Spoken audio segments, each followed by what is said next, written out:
ተማክሮ በሰራዊት ፊት የሚሄዱትን ምሕረቱ ለዘላለም ነውና እግዚአብሔርን አመስግኑ የሚሉትንም ጌጠኛ ልብስ ለብሰው የሚያመሰግኑትንም ለእግዚአብሔር የሚዘምሩትን መዘምራን አቆመ። ዝማሬውና ምስጋናውን በጀመሩ ጊዜ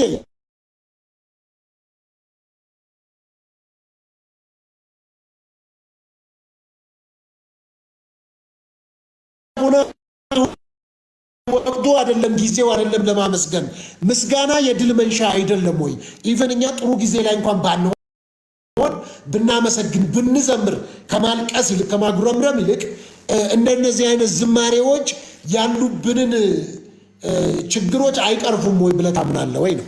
ምክንያቱም ወቅቱን የጠበቁ ካልሆኑ ማለት ነው።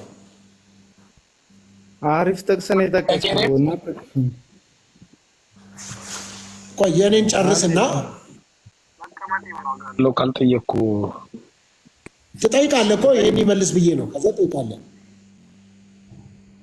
አሪፍ ጥቅስ ነው የጠቀስከው ሶፊ። ጥቅሱ እንደውም እንደሚናገረው የእግዚአብሔር መንፈስ በጉባኤ መካከል በአንድ ሰው ላይ ወረደና ምሪት ሰጣቸው እና እግዚአብሔር አመስግኑኝ ስታመሰግኑኝ ታሸንፋላችሁ አለ። ይህ ምሪት ነው፣ የመንፈስ ቅዱስ ምሪት። በጣም ይቅርታ አንድ ጊዜ እዚህ ጋር አቡናን የምትሳደቡ ሰዎች በተለይ ኮሜንት ላይ እኔ ጋር የሚመጡ ሰዎችን አትሳደቡ። እኔን ወይ ስደቡ።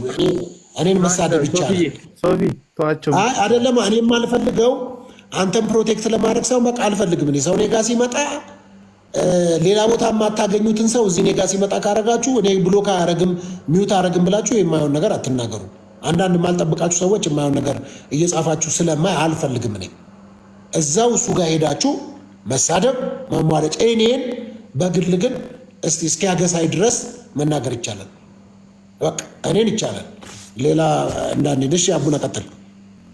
እና የጠቀስከው ጥቅስ በእግዚአብሔር መንፈስ ምሪት የእስራኤል ሕዝብ በገና እንዲያነሳ እንደውም በገና ደርዳሪዎች አመስጋኞች ፊት ለፊት እንዲቀርቡ እንዲቀድሙና እግዚአብሔር በእነሱ ምስጋና በኩል ጠላትን እንደሚመታ ተናገረ። ፐርፌክት ነው፣ ትክክል። እግዚአብሔር የሚሰጣቸውን ምሪቶች፣ እግዚአብሔር የሚሰጣቸውን ነገሮች መከተል፣ መስማት፣ ያንን ነገር ማድረግ እውነት እግዚአብሔር ከተናገረ እሱ ትክክል ነው። ይሄ ምንም ጥያቄ የለውም። ግን አሁን አንተ አንድ ጥቅስ እንደጠቀስከው ደግሞ እኔ ወጣ አድርጌ የዮናስን ትንቢት አምጥቼ ዮናስም በከተማው መሀል እያለፈ ንስሐ እንዲገቡ መልእክት አስተላለፈ። ከከብት እስከ ሰው ድረስ ጾሙ፣ ጸለዩ፣ እግዚአብሔር ፊት አለቀሱ የሚል አንድ ጥቅስ ባመጣልህ እችላለሁ እኔ። ምክንያቱም በቃ ለፈለግነው ዓላማ ጥቅስን መጥቀስ ስለምንችል ማለት ነው። በጊዜ ውስጥ ግን የታሰረውን እውነት አንፈታው፣ ጊዜ ያሰረውን እውነት አንፈታው እና እንደ ወንጌላዊ አማኝ ደግሞ የወንጌል ተደራሽነታችንን ስናየው መጽሐፉም ደግሞ እንደሚለን ከሚያዝኑት ጋር እዘኑ ከሚደሰቱት ጋር ደግሞ ተደሰቱ ስለሚለን አሁን ላይ ምድሪቱ ያለችበትን እውነት ከማየት አንጻር ምንድን ነው ብናደርግ እንደ ወንጌላዊ አማኝ ነገሮችን ልንወጣ የሚችለው ነገር ብለን ማየት አስፈላጊ ነው ብዬ አስባለሁ። ገባህም? ባለፈው ሻሸመኔ ልጆች በባስ ሲመጡ አለቁ። የዛን ጊዜ ሀዘን ትገልጻለህ። የሆነ ቦታ ድርቅ ሲከሰት እርዳታን ታደርጋለህ እንደ ክርስቲያን ማለት ነው። ግን አሁን እውነተኛውን አምልኮ ባላመለክንበት ይሄ አሁን ዝማሬ የሚለውን አንድ የአምልኮ ክፍል ቢሆንም ግን ሙሉ አምልኮ ያልሆነው ገባ የህይወት መስዋዕትነት የሚጠይቅ ነው አምልኮ። ራስን ማንነትን ማቅረብ ጭምር ነው አምልኮ።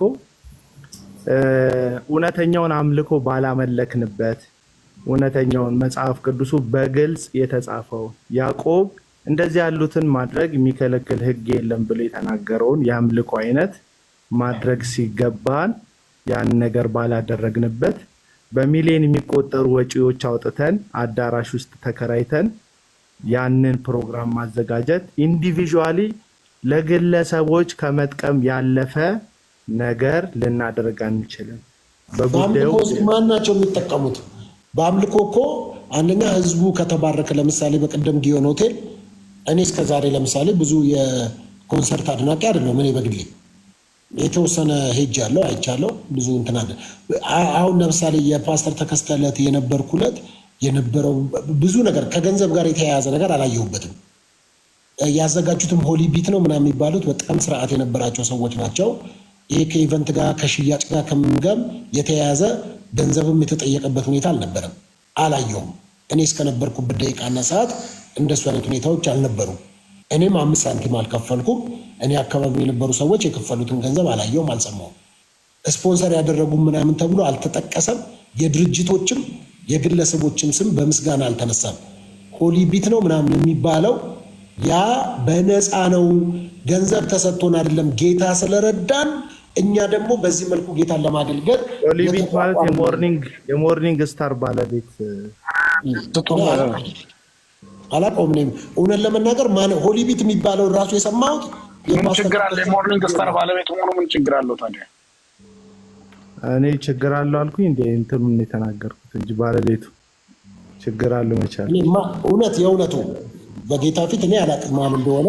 አንደርግራውንድ ውስጥ ያለ እንትን አለ፣ በጣም የተደራጀ ቆንጆ ውስጥ ያለ እግዚአብሔር የተቀባ እግዚአብሔር ቃል ቤተክርስቲያን ውስጥ የሚያገለግል ወንድም እዛ መድረኩ ላይ ሲናገር ሰማሁት። አንድ ብር አንቀበልም። ኢቭን ሙዚቀኞቹን አላውቃቸውም። እዛ የነበሩትን ሙዚቀኞች እራሳችን ያፈራናቸው ናቸው ብለው በጣም ትንንሽ በእድሜ በእርግጠኝነት ገና ቲኔጀር ውስጥ አይነት ነገር ያሉ ልጆች ናቸው ሙዚቀኞቹ፣ ግን የተዘጋጁ እንደነበሩ ያስታውቃል። ስለዚህ የነበረው ከሽያጭ ጋር ከገንዘብ ጋር እከሌ ስፖንሰር ነው እከሌ ምናምን ነው የሚል አልሰማውም። እኔ እንግዲህ በወቅቱ የነበራችሁ ሰዎች ተብሎ እንደሆነ እኔ እታረማለሁ። እኔ እስከነበርኩባት ደቂቃና ሰዓት የግለሰብም ይሁን የድርጅት ስም የብስኩት ፋብሪካም ስም ሲጠራ አልሰማውም። እከሌ የሚባል የብስኩት ፋብሪካ ይህንን ፕሮግራም ስፖንሰር አድርጓል የሚል አልሰማውም። እኔ ፓስተር አወያዩን እንጂ ቆይ ማይክ ልቀቁ። ሁለታችሁ ብቻ ነው የምትወሩት። በቃ እኛ እንውጣለና አውራ አንተ ወይ ልዝጋው። አወያዩን እኛንም ብዬ ነው እንዴ? ወይስ ሁለታችሁ ብቻ ከሆነ ማራ እኔም እወጣለሁ፣ ችግር የለውም። ግን አወያዩ እኛ እንውጣለና አንተ አውራ ወይ ልዝጋው። ማይክ ልቀቁ እያልኩ ነው እኔ። ሀሳብ እኮ ገና እየደራጀን ነው። መቼ አወራን? ገና እኮ አሁን የገባን። አይን እንዳፈ ጉባኤ ማይካችሁን ኦፍ ላረግ ብዬ ነው። ና ወይ ምላሴ ላይ ቁም፣ በውስጥ እግር ቁም ምላሴ ላይ እሺ በቃ አውሩ። እሺ በቃ እንስማ። አንተ ላይም ጥያቄ ስላለኝ ነው። አንተም አንዱ አይደለ እንዴ በእህታችን ሊሊ በሚሊኒየም አዳራሽ በነበረው ዝማሬ አምልኮ ላይ ተነስተ አምልኮ ተሰብነው ብለህ ስትናገር የነበርከው? ወደሱ እንሄዳለን። ይሄኛውን እንጨርስ እኮ አሁን እንደዚህ ደገፍ ብለህ ስላወራ እንደ እንትን አትሁን። አንተም የተናገርከውን ሰምቻለሁ።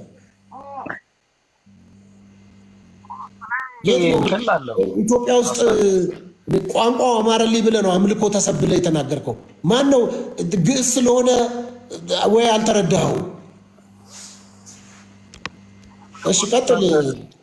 እሺ አቤላ እሺ ጨርሰሽ የአንተ ሀሳብ ደግሞ ካለ አቤል እኮ ሀሳቡን አቀረበ። አቤል ባለው ላይ የአደባባይ እኔ አደባባይ አምልኮ አያስፈልግም፣ እንደ ሀገር ያለንበት ችግር አለን፣ ስቃይ ውስጥ ነን ምናምን አለና ሰማውና ኢትዮጵያ እኔ እንግዲህ እንደ ሀገር ችግር የሌለበት ጊዜ ነበር ወይ? በጊዜውም አለ ጊዜውም ወንጌልን መስበክ እግዚአብሔርን ማምለክ ተገቢ አይደለም ወይ? ከዚህ በፊት እንደዚሁ አሁን እንግዲህ አሁን ከሆነ ችግሩ ከታየው አቤል አላቅም እንደዚሁ ሚሊኒየም አዳራሽ የተደረጉ ፕሮግራሞች ቅድም ሜንሽን እንዳረገው ጊዜያችሁን የሚያስብሉ የሚደረጉ ፕሮግራሞች አቤል አቡና ራሱ ተሳታፊ አልነበረም ወይ? ከተሳታፊነት አልፎ መድረክ ላይ ሁላ ምስክርነት አቅራቢ አልነበረም ወይ? ዛሬ ነው ወይ ችግሩ የመጣው? ማለት አሁን በዚህኛውም አሁን ዘመን በእንደዚህ ፕሮግራሞች ኢንቮልቭ ያደርግ የነበረ ልጅ ነው። ግን የመጀመሪያው ከዚህኛውም ዘመን ከዛም በፊት እንደ ኢትዮጵያ አልተጉስቁልና ያልነበረበት ጊዜ ነበር ወይ? ሁለተኛ ደግሞ ወንጌል ከዚህ ጋር ምን ያገናኛል? በጊዜውም አለ ጊዜው ወንጌልን መስበክ አስፈላጊ ነው። የአደባባይ አምልኮች፣ የአደባባይ ጋዘሪንጎች፣ እግዚአብሔርን በጋራ ተሰብስቦ ማምለክ መልካም ነው መጽሐፍ ቅዱሳዊ ነውና ለራሳቸው ሳይመቻቸው ነገሩ ሲቀር ሀገር ችግር ውስጥ ናት እንደዚህ ናት ብሎ አስተያየት መስጠት፣ በሌላው ጊዜ ደግሞ ሚሊኒየም አዳራሽ የሚሆን መስቀል አደባባይ የሚሆን ደግሞ ልክ ነው ብሎ እንትን ማለት ሎጂክ አለው ወይ የሚለውን ጥያቄ ለመጠየቅ ነው ለእጩ መጋቢ አቤል አቡና።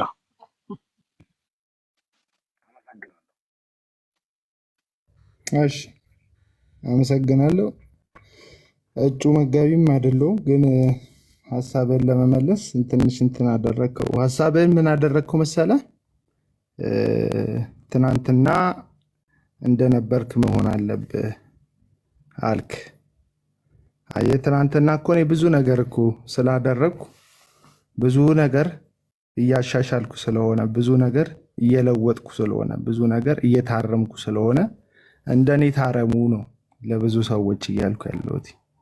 ለምሳሌ አሁን እናንተ በዮናታን አክሊሉ ጉዳይ ተጣልተን እናውቃለን። ሶፊ እናንተ ሆናችሁ አንድ ላይ ገብተን የመጀመሪያ እንደውም ሶፊ ፍሬሽ ላይቭ ገቢ በነበረ ጊዜ ማለት ነው ገብቼ ከሁለታችሁ ጋር ተጨቃጭቄ አንተ እንደዚህ አይደለ ወይ ብለህ እንትን ብለኛል። አሁን ሀሳብ ቀይሬያለሁ። ዮናታን ሳይሆንና አንተ ከዮናታን ሆነ ነው። እሱን ቪዲዮ ልክልሃለሁ፣ ችግር የለውም። እሱን ኢሹ አድርጌ ለማንሳት አይደለም ያወራሁት። እንደው አይ እንዳይደናገራ እዚህ የሚሰማን ህዝብ እኔ አላስታውሰውም። የተደናገረ አይደል እንዲህ ህዝቡ መጀመሪያ ምን አሁን ያማልዳል በምትልበት ጊዜ እኛ ያማልድም ብለህን ነው ጉዳይ ቀን ጊዜውን ለማስታወስ ነው። ያማልዳል አላልኩም። የዮኒ ማኛን ቋንቋን የተጠቀምከው ግን ሀሳቡ እንደዛ ነው። ወደ ጥያቄ ለመሄድ ሰው ሀሳብ ይቀይራል ለማለት ፈልጌ ነው። ሀሳብ ይቀይራል አንተን ለማስታወስ ነው። እኔ ስላላስታወስኩት ሜንሽን ስላረክ ክሊር አድርገ ሶፊ ፍሬሽ ገቢ እያለ እናንተ እንትን ብላችሁ ተጣልተና እኔ አላስታውስም። ኢንፋክት መጣላታችንን ግን ሰው ሜንሽን ስላረከው ነው። እሺ ክሊር ነው። እኔም ስላላስታወስኩ ሌላውም ሰው እንትን እንዳይለው ነው። ችግር የለውም ይደናገሩ። ትምህርት ስላልሆነ የስተትም ትምህርት ስላልሆነ ችግር የለውም ቢደናገሩ። ምንድነው ሀሳብ ሰው ይቀይራል፣ አካሄድ ይቀይራል፣ ይታረማል። ከትናንት ዛሬ የሚሻሻል ነገር ካለ ሰው ይቀየራል። መጽሐፉም እንደሚለው ከእውቀትን ከፍለን እናውቃለን። ያንን የሚሽር ሌላ እውቀት በመጣ ጊዜ ሙሉውን እውቀት ስናገኝ ደግሞ ያንን ሽረን ይሄንን ደግሞ እንይዛለን። ምክንያቱም ከእውቀትም ከፍለን ስለሆነ የምናውቀው ማለት ነው። ስለዚህ ሕፃን ሳለሁ እንደ ሕፃን እናገር ነበር፣ አሁን ግን የሕፃንነቴን ጠባይና አመል ሽር ያለው እንዳለ ሐዋርያው ጳውሎስ ልክ እንደዛ ትናንትና የነበሩኝ አቋሞች ላይ ትናንትና የነበረኝ የቆምኩበት ቦታ ላይ የምትፈልገኝ ከሆነ ችግሩ ያለው ከአንተ ከፈላጊው ነው ማለት ነው። ለምን አቋምህን ቀየርክ ከሆነ እሱ ያስማማናል፣ ለመመለስ እችላለሁ። ትናንት አቋምህን መቀየርን አፕሪሼት አድርጌ አሁን ባለው እንትን ላይ ግን ስለ ኮንሰርት ስታነሳ አያስፈልግም ጊዜው ካለበት እንደ ሀገር ያለንበት ነገር አልክ። ጠይቀኛል እኮ አልመለስኩም ገና። እሺ እሱን ልመልስ እና የጠየቀኝ ጥያቄ ወጥ ስለሆነ በጣም አርቲኩሌትድ የሆነ ተናጋሪ ነው ታውቃለህ ሶፊ። በዚሁ አጋጣሚ ማን ነው እሱ? ጊፍትድ ነው፣ አርቲኩሌትድ ነው። አቤል አቡ ነው እኮ። አድናቆትህን በዚሁ አቅርብለታ። እየገለጽኩ ነው እኮ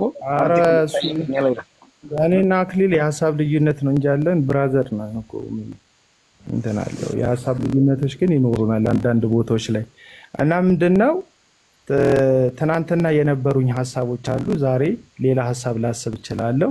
ዋናው ጉዳይ ላይ ኢየሱስ ላይ የቤተ ክርስቲያን ትምህርት ላይ መጽሐፍ ቅዱስ እውነት ላይ አቋም አልቀየር እንጂ እንደዚህ ኮንሰርት ምናምኖች ላይ ሀሳብ ብቀይር ያን ያህል ከእግዚአብሔር መንግስትም ከእግዚአብሔር ለሕዝብ የሚለየኝ ነገር አይኖርም። መዝሙር ወንጌል ነው ላልከኝ ነገር ወንጌል ሊነገርበት የሚችል አንዱ መንገድ ነው እንጂ ራሱን ችሎ መዝሙር ወንጌል አይደለም። መዝሙር ወንጌል አይደለም። መዝሙር በመዝሙር ውስጥ ግን የወንጌል መልእክቶች ይተላለፋሉ። ሐዋርያ ጳውሎስ ለጢሞቴዎስ ወንጌልን በጊዜውም ያለ ጊዜውም ስበክ፣ ወንጌል ሰባኪነትን ስራ አድርግ ብሎ ሲነግረው እየነገረው ያለው ቀጥታ ስለ ፕሪቺንግ ነው። ለአልዳኑ ሰዎች የምስራችን ስለማድረስ ደግሞ ለዳኑም ሰዎች ደግሞ የሚያጸናውን የወንጌልን መልእክት እንዲያስተላልፍ በሚያሳስበው መልእክት ላይ ነው ይህንን ሀሳብ። መዝሙር ውስጥ ወንጌል አይሰበክም እያልክ ነው አቤላ? በእርግጥ እዛ ላይ እኮ ቆይ ፓስተር አኪለ ሞዴል ጋዜጠኛ ግራ እያጋባ ነው። ጠየቀው አይደለ? እስኪ መልስልን ለምን አጠብቀው። ከዛ በኋላ ደግሞ እኛም እዚህ ጋር ቁጭ ያለው ትላልቅ ሰዎች ነን እና ጋዜጠኛ ነህ ግን አለባበስ የሞዴል መሰለኝ ስለሆነ ይመልስና እኛ የምናወራ ሌሎችም ሰዎች ስላሉ አንዴ ይጨርስ። ማነው? ይቅርታ ይመለስ እና ወንጌል አይተላለፍም። አንድ አስጨርሱት፣ አቡና ይጨርስና ከዛ ትቀጥላል። ግን ለማሳጠር ልሞክር። የመጋቢ ተከስተ ጌትነት ኮንሰርት ላይ ግን ኦልሞስት ወደ 800,000 የሚሆኑ ኦርቶዶክሳውያን ነበሩ። በደንብ ሌላ ቤተ እምነቶች ነበሩ ብዙ። የህዝብ ቁጥር ስንጠራማ በጣም እኮ ደፋሮች እኮ ሶፊ ማለት ደፋሮች ማለት አሁን እኔ 100 ሰው አመጣልሃለሁ። ጴንጤ 20 ሚሊዮን ደርሷል፣ 15 ሚሊዮን ደርሷል፣ 35 ሚሊዮን ደርሷል፣ 40 ሚሊዮን ደርሷል የሚል የቁጥር ልዩነቶች ማለት ነው።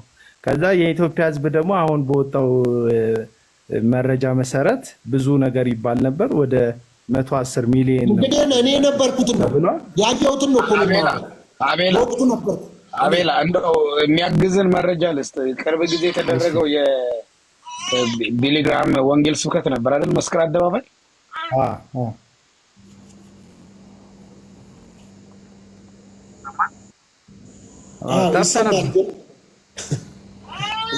ሄሎ መጣ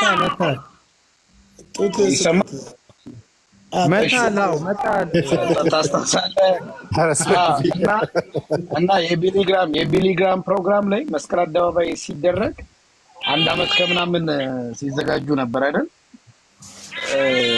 እና ብዙ ሰው ማስታወቂያ በደንብ አልተሰራም፣ እንዴት ሰው ይመጣላቸዋል ሲል ነበር። እነሱ በድሮን መስቀል አደባባይ ለኩትና ቦታ አኮሞዴት ማድረግ ማክሲመም የሚችለው ሰው 250,000 ሰው ነው። ምን ይባል ነበር? 1 ሚሊዮን ሰው ተገኘ፣ 3 ሚሊዮን ተገኘ። ድሮ 97 ላይ ቅንጅትና ኢህአዴግ ላይ በስቴት ሚዲያ ቅዳሜ ላይ የኢህአዴግ ፕሮግራም ላይ 2 ሚሊዮን ነው 3 ሚሊዮን ተገኘ ተባለ። ውር ላይ ቅንጅት ላይ 5 ሚሊዮን ተባለ። 250,000 ሰው ነው ውርለት የቢሊግራም ፕሮግራም ላይ በጣም ብዙ ሰው ነው የተገኘው። ጥቅጥቅ ብሎ ራሳቸው ፍራንክሊን ቢሊግራም ሲጽፉ አፕሮክሲሜትሊ 320,000 ሰው በዛ አደባባይ ተገኝቷል ብለው ነው የለጠፉት። እና እንዳልከው የቁጥር ስህተት አለብን ለማለት ነው። ጊዮንን ደግሞ አስበው ከመስቀል አደባባይ አንጻር 800,000 ሰው ማክሲመም አይደል? 100,000 አይደለም እንዴ? አዲስ አበባ ስቴዲየም 30,000 ሰው ነው የሚይዘው። ማክሲመም 20,000 ሰው ይገኛል። ይኸውልህ አኪላ አንተ አልነበርክም በቦታው አይደል? የነበርኩት እኔ ነኝ። ማን ያውራ የነበረ ማን ያርዳ ይቀበረ? እኔ እኮ ነበርኩ። አልነበርክም አኪለ። እኔ ፈልጌሃለሁ ባይኔ አልነበርክም። አልነበርክም። ቆይ አዳምጠን እኛ ነው እኔ እንደ ሀሳብ ጥሩ ነው የሚያነሱት ሀሳብ። አኪለ ሚዩት አድርግ። እኔ ሳወራ አታውራ ተው። ግን አልነበርክም አኪለ አትከራከር። አልነበርክም። እኛ እኮ አይተንሃል። የለህም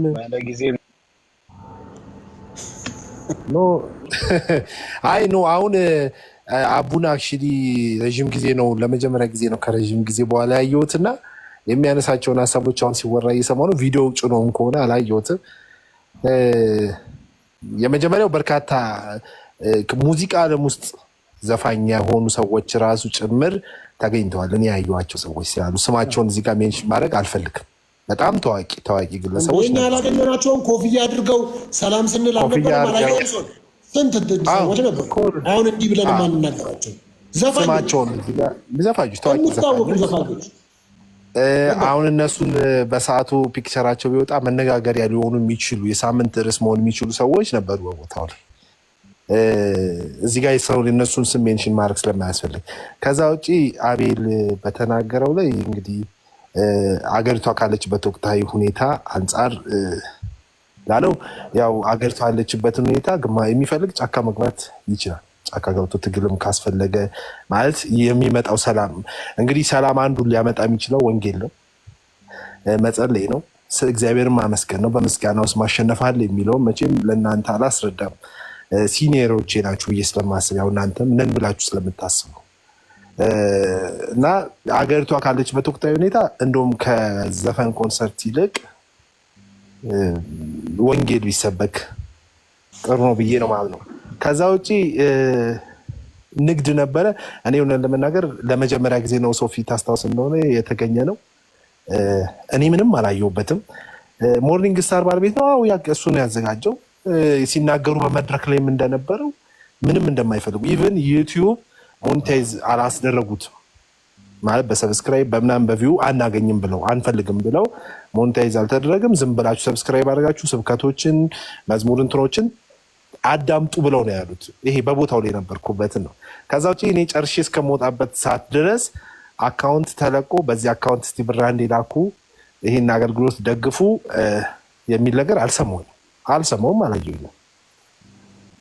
ስለዚህ የምናወራውንና የምንሰጠው መረጃ በቦታው ላይ ብንገኝ ተጨባጭ ቢሆን የምትሰጡት መረጃ ተጨባጭ ቢሆን እንደገና ደግሞ አኪለ ቅድም ሶፊ ሲያነሳ ነበር ሊሊ ላይ የሆነ ኮምፕሌንስ ታነሳ ነበር እና የሆነ ሳይድ ባትይዙ አይ ቲንክ ኤቲክሱም ችግር አለበት፣ ሙያውን ችግር የለበትም። ያገኘው ሁሉ ስለሚያወቀው ጋዜጠኝነት ኢትዮጵያ ውስጥ በዛ ደረጃ ስተት ይሰራልና ለአቤል እውነት ለመናገር ካለው ይሄ ከሀገሪቷ ወቅታዊ ሁኔታ በዚህ ሰዓት ለሚለው እውነት ለመናገር አሪፍ ነው።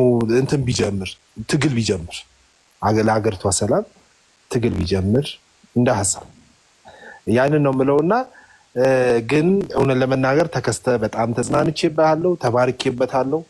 አም ሶ ሃፒ በጣም እስከዛሬ ከተማ ውስጥ ከተደረጉ የወንጌል ኮንሰርቶች በምንም አቻ ሊመጣለት የማይችል ሰው በጣም የተጽናናበት ሰው በጣም ተደስቶበት ሄደው። እንግዲህ አንዳንድ ጊዜ ከሰው ለመለየት ብቻ ስለምንፈልግ የተለየ ሀሳብ ይዘን መንቀሳቀስ ብቻ ስለሚያስፈልገን ወይ ስለምንችል መናገር ስለምንችል የሆኑ የሚያዳምጡና የሚከተሉ የሆኑ ግሩፖች ስላሉ ብቻ አይደለም ሀሳብ ይዞ መውጣት የሚያስፈልገው። አዎ ትክክል፣ አዎ ልክ ናችሁን ብለው የሚደግፍ ሰው ስላለ ብቻ አለ ላይ የተሳሳተም የሚከተል በጣም ብዙ ሰው ስላለ። ስለዚህ እኔ ተክዬ በጣም ነው የምወደው፣ በጣም የተጽናናሁበት። ሶፊ ነበርክ በቦታው ላይ ምን ያህል ህዝቡ በእንባ እግዚአብሔርን ሲያከብር ሲያመሰግን አም ሶ ሃፒ ደስተኛ ነኝ። ወንጌል በዚህ ዘመን ተዝናንቻለሁ ነው ያልከው።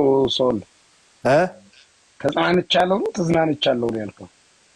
እንግዲህ መዝናናቱን አንተ ትቀርባለህ እኮ አሁን እዚህ መናገር ባልጠራውም ለሚዲያው ባይጠቅምም ለመዝናናቱ ከኔ አንተ አትቀርበው። ታዲያ ቆይ በመዝሙርስ ካልተዝናናን በምድር ተዝናንቻለሁ ነው ያልከው ነው ያልኩት። መዝሙር ላይ ያው እኮ አንተ ታውቀዋለህ። እንግዲህ ሰው ውሎን ይመስላል እና አልፈርድብህም። እኔ ተጽናንቻለሁ ነው፣ አንተ ያው ተዝናንቻለሁ ነው። ጊዜ አልናገርም። እሺ ጊዜ ማለት ምን ማለት ነው? ባለ ጊዜ ማለት አልገባኝም። ቆይ ሶፊ ባለ ጊዜ ማለት ስላልገባኝ ነው ብትነግረኝ። አንሷ እኔ ኦሮሞ ወይም ሌላ የምትለው እንትን ጊዜ ያመጣው ህዝብ አይደለም እና አንደበትህ ቆይ አንደበትህን ስትናገር እኔ በነሽ እግረ መንገድ የመጣችሁ ጋዜጠኞች አላችሁ። ዩቲዩብ ስለከፈታችሁ ብቻ ፖድካስት ባለስልጣን እናንተን ነው ማሰር ያለበት። መደዴ ናችሁ። ዝም ብላችሁ ነው የምታወሩት። ማሳሰር ትችላለህ። ጊዜ ያመጣኝ ሰው አይደለሁም እና ያው ምን ታደርጋለህ። አንዳንድ ሰው ለመናገር እውቀት ሳይሆን ሙቀት ብቻ ነው የሚያስፈልገው። ልክ እንዳንተ አይነት ሰው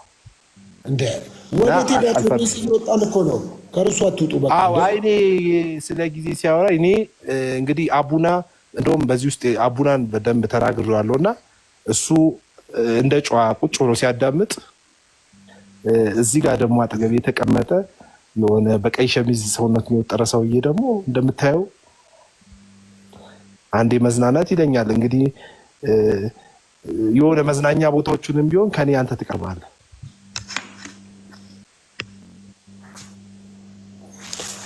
መልካም የሚገርም ነገር ነው ያነሳችሁት። አኪለ አምልኮ ተሰብ ነው ብለህ ነበረ። ከሶል ጋር ቁጭ ብዬ አላወራም። እንዴት የተለየ ሀሳብ ማስተናግድ አፉ እንዳመጣለት የሚያወራ ሰው ጋር ለምን አወራለሁ? ምንድን ነው እሱ? አኪለ አፌ እንዳመጣልኝ ሳይሆን ያው ስተት የሰራ የመጀመሪያው ተዝናንቻለሁ ነው ብለህ እንደገና ባለ ጊዜ አላወራም ብለህ በቃ መንቆር ጀመርክ። እኔ ምንም አላልኩም። ሀሳብ ከአንተ ይልቅ አቡናን ተናግሬዋለሁ። አሁን እዚህ ጋር ግን ያው ሀሳብ ማስተናገድ አትችልም። የሆነ ያለህ የእውቀትም እንትን ልክ እንደ ቁመታ አጭር አሁን ወጥቷል። ሶል ስለወጣ ምላሽ መስጠትም ስለማይችል ተው በቃ ወጥቷል እሱ። እሺ አቡና ቀጥል። ያው እኔ ሳልናገር ከኔ የምናገረውን ነገር ፕሪዲክት አድርጎ ሶል እንግዲህ ቀድሞ ተራርቶኝ ሀሳቤን ተንትኖታል። እዚህ ስላልተናገርኩት እሱ ቀድሞ ስለገባው ሀሳቤ በጣም ድንቅ ማብራሪያ ሶልን በቅድሚያ አመሰግናለሁ። ጥያቄ ወጥቷል። ለማን እንደምመልስ አላውቅም። እኔ የፈለግከውን ተናገር፣ ችግር የለብኝም። ሀሳብ እኔ ሰው ቢፍ አላረገም እኮ ታውቃለህ። ከኔ ፐርሰናል ነገር ከሰዎች ጋር አልነጋገርም። እንደዚህ አይነትም ነገር አልወድም። ግን እንደ ሀሳብ እኔ አልፈራም። ሀሳብ ማንም ሰው ተነስቶ እኔ ለሀሳብ መስጠት ይችላል። ማንም ሰው ተነስቶ የተሰማውን ነገር መናገር ይችላል። ፐርሰናል አላደርገውም። ነገሩ ፐርሰናል ሁሉ ሀሳብ ቢሰጡ እኔ ላይ ነገርየውም ፐርሰናል አላደርገውም። ዞሮ ግን ምንድነው እየተወራ ያለው? ስፔሲፊክ ተደርጎ የተከሰተ ኮንሰርት ሳይሆን እየተወራ ያለው እንደ አጠቃላይ ኮንሰርት የሚለውን ሀሳብ ነው ይዘን እያወራን ያለን። እዚህ ከኋላ ተከስተን ሶፊ ስለለጠፈው ብቻ ስለተከስተ እያወራው ነው ማለት አይደለም። እኔ ሙሉ ኮንሰርት ስለሚባለው ሀሳብ ስለሆነ እየሰጠ ያለሁት ማለት ነው። ጫካ ግባ ምናምን ብሎኛል። ጫካ አለመኖሬን በምን እንዳወቅ አላውቅም። ምናልባት ጫካ መሀል ልሆን ይችላለሁ፣ ታጣቂ ባልሆንም ማለት ነው።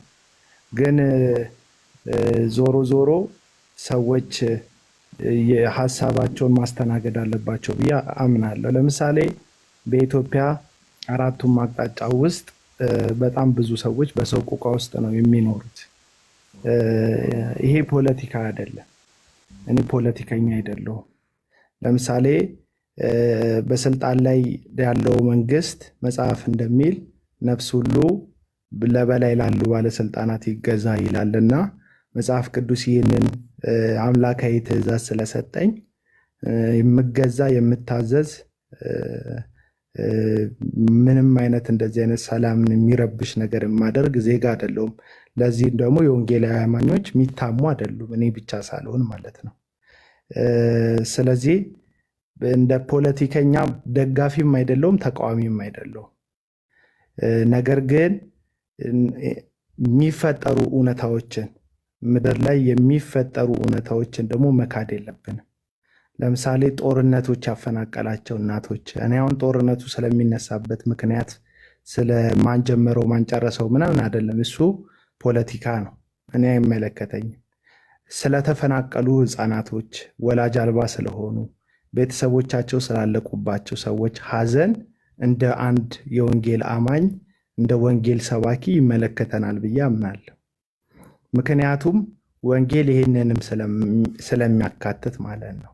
ባልሳሳት የያዕቆብ መጽሐፍ ምዕራፍ 1 ላይ የሚናገረው እውነተኛ አምልኮ የሚለው መበለት ሴቶችን መርዳት፣ መደገፍ፣ ወላጅ አልባ የሆኑ ህፃናትን ማገዝ፣ የታረዘውን ማልበስ፣ የተራበውን ማብላት እውነተኛ አምልኮ ነው ብሎ መጽሐፍ ቅዱስ ይናገራል። በዚህ ሰዓት ላይ ደግሞ ይህንን እውነተኛ አምልኮ ልናካሂድ እግዚአብሔር እድሉን ሰጥቶን ባይሆንም ግን ይሄ የዚህ ዓለም ጨለማ ይሄ ዓለም በጨለማ እንደተያዘች እናውቃለን ስለሚል መጽሐፍ ቅዱስ የዚህ ዓለም ጨለማ ያው ጦርነቱም ረሃቡም ስደቱም መከራውም ያለበትን ህዝብ ወንጌል የምንደርስበት አንዱ መንገድ ይህ ነው ብዬ አስባለሁ። ለምንድን ነው እንደዚህ የምትለው ስትሉኝ ወንጌል የሰበኩን የውጭ ሚሽነሪዎች እንኳን በዚሁ መንገድ ነው ወንጌልን ለእኛ ያደረሱን ብዬ አስባለሁ። ስለዚህ እኛ አዳራሽ ተከራይተን የምንጨፍርባቸው ጊዜያቶች፣ የምንዘልባቸው፣ ደስታችንን የምንገልጽባቸው ጊዜያቶች ላይ በጣም ብዙ በአራቱም አቅጣጫ በብዙ ትኩሳት ውስጥ የሚያልፉ ኢትዮጵያዊ እንደ ስጋ በስጋ የሚካፈሉን እንደ ህዝብ በህዝባችን የሆኑ ብዙ ሰዎች አሉ እና ከዛ አንጻር ወንጌልን ፉልፊል ከማድረግ ወንጌልን ሙላአት ባለው መንገድ ለህዝብ ከማድረስ አንጻር በዚህ መንገድ ለሰዎች መድረስ አለብን ብዬ አስባለሁ። የትኛዋ ቤተክርስቲያን ናት በዚህ ሰዓት ላይ ምግብ ጭና እየላከች ያለችው? የትኛው የወንጌል አማኝ የሆነ ትልቅ ዘማሪ ነው ሰዎችን አስተባብሮ በዚህ መልኩ አንድ አይሱዚ፣ ሁለት አይሱዚ፣ ሁለት ገልባጭ መኪና፣ ሁለት ተሳቢ መኪና፣ እህል፣ ሩዝ፣ የሴቶች ንጽህና መጠበቂያ፣ የህፃናት ምግብ ወደ ተራቡ ሰዎች ወደ ተጎዱ ሰዎች ሲልክ ያየ ነው። ነገር ግን በሚሊዮን የሚቆጠሩ ገንዘቦች እግዚአብሔርን እናስደስተው በሚል ሰበብ በጣም ራሳቸውን ለማስደሰት በሚፈልጉ ከአራቱም አቅጣጫ በሚሰበሰቡ ሰዎች አዳራሽ ሞልተን መዝለሉ ብቻ እውነተኛ አምልኮ ነው ብዬ አላስብም። መጽሐፍ ቅዱስም እግዚአብሔር እንዲዘመርለት ቢያበረታታም እግዚአብሔር እንዲመለክ ቢያበረታታም ለእግዚአብሔር መቀኘት መንፈሳዊነት እንደሆነ መጽሐፍ ቅዱስ ቢናገርም ነገር ግን እውነተኛ አምልኮ ተብሎ በቃል በትክክል የተጻፈልን ጽሑፍ መጽሐፍ ቅዱስ ላይ ያለው ይሄንን የሚመስል ነው። ስለዚህ በየትኛውም ጊዜ የተረጋጋ ዘመን ከሌለ ሁሉም ጊዜ እድል ነው ማለት ነው። ሁሉም ጊዜ እድል ነው። ወንጌልን የምናሳይበት የኢየሱስን ፍቅር ወላጅ አልባ ለሆኑ ሕፃናት ባላቸው ለሞቱባቸው መከራ ውስጥ ላሉ ኢትዮጵያውያን፣ በሰሜን ላሉ፣ በደቡብ ላሉ፣ በምስራቅ በምዕራብ ላሉ ወገኖቻችን እጃችንን የምንቆረስበት ጊዜ ነው ብዬ አስባለሁ። እንደ ህዝብ ደግሞ ቤተክርስቲያን በጨለማው መንግስትና በእግዚአብሔር መንግስት መካከል እንደ አማላጅ፣ እንደ ጸላይ፣ እንደ ማላጅ፣ እንደ አመስጋኝም ሆና ነው የምትቀመጠው። ማመስገን ራሱን ችሎ አስፈላጊ ቢሆንም ምልጃ የሌለበት እግዚአብሔር ምህረት አድርግልን ይቅርታ አድርግልን የማይባልበት ደግሞ ሊሆን አይችልም። ቤተክርስቲያን ሁለቱንም ይዛ መቆም ያለባት ብዬ አስባለሁ። በዚህ በኩል እየዘመርን ከሆነ በዚህ በኩል ደግሞ ለንስሐ ደግሞ መዘጋጀት አለብን፣ ራሳችንን መመልከት አለብን እና አታምልኩ አይደለም ሐሳቡ፣ ግን ጊዜውን ጠብቁ ነው። ምክንያቱም መጽሐፍ ለሁሉም ጊዜ ያለው ስለሚል ማለት ነው። ለማፍረስም ለመገንባትም ለመደሰትም ለማዘንም ጊዜ አለው ይላል። ስለዚህ አሁን በዚህ ሰዓት ላይ አሁናዊ የኢትዮጵያ ሁኔታ የህዝቧ ሁኔታ እኔ ስለ ፖለቲካው አይደለም፣ የህዝቧ ሁኔታ ምንድን ነው ስንል መቃተት የሚያስፈልገን ነው። ከፍተኛ ስደት ያለበት ሀገር ነው። ከፍተኛ ስራ ማጣት ያለበት ምድር ነው። ከፍተኛ ጉስቁልና በምድራችን ላይ፣ ከፍተኛ የኑሮ ውድነት በህዝባችን ላይ ያለበት ሰዓት ነው። ስለዚህ ለዚህ ደግሞ ቤተክርስቲያን ትባረካላችሁ በሚሉ ውሸተኞች ተስፈኛ የሆነ ህዝብን አየር ላይ እንደ ባሎን ወይም እንደ አፉፋ ከማንሳፈፍ ይልቅ መሬት ላይ የእውነትን ህይወት የሚኖር ምዕመንን ማፍራት አለባት ብዬ አስባለሁ። ከዚህ አንጻር ነው ነገሮቹን እንትን ያልኩት። አሁን ለእኔ ጊዜው አይደለም። ይህንን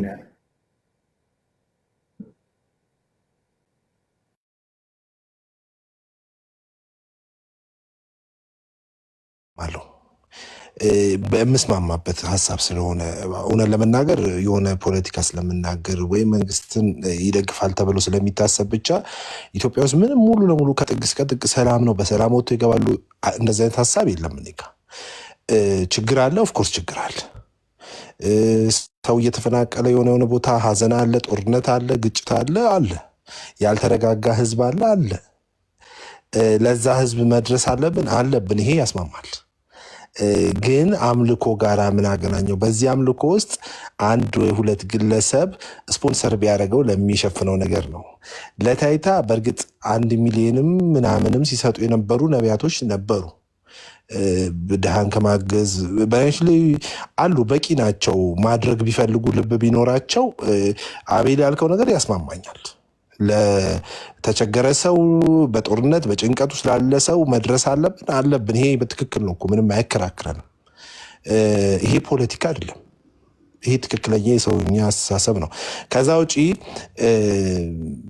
ያው እኔ ለምሳሌ ፐርሰናል ብጠይቀኝ ተከስተ ሲዘምር ሲያስመልክ ምናምን ይሄ ማምለክ አብሬ ይፈልግ ነበር። ያንን አጋጥሞኝ በህይወቴ ውስጥ አምሶ ሀፒ ደስተኛ ነኝ። ግን በዚህ አጋጣሚ ውስጥ እነዚህን እድሎች ወደዛ አቅጣጫ መቀየር ይቻላል።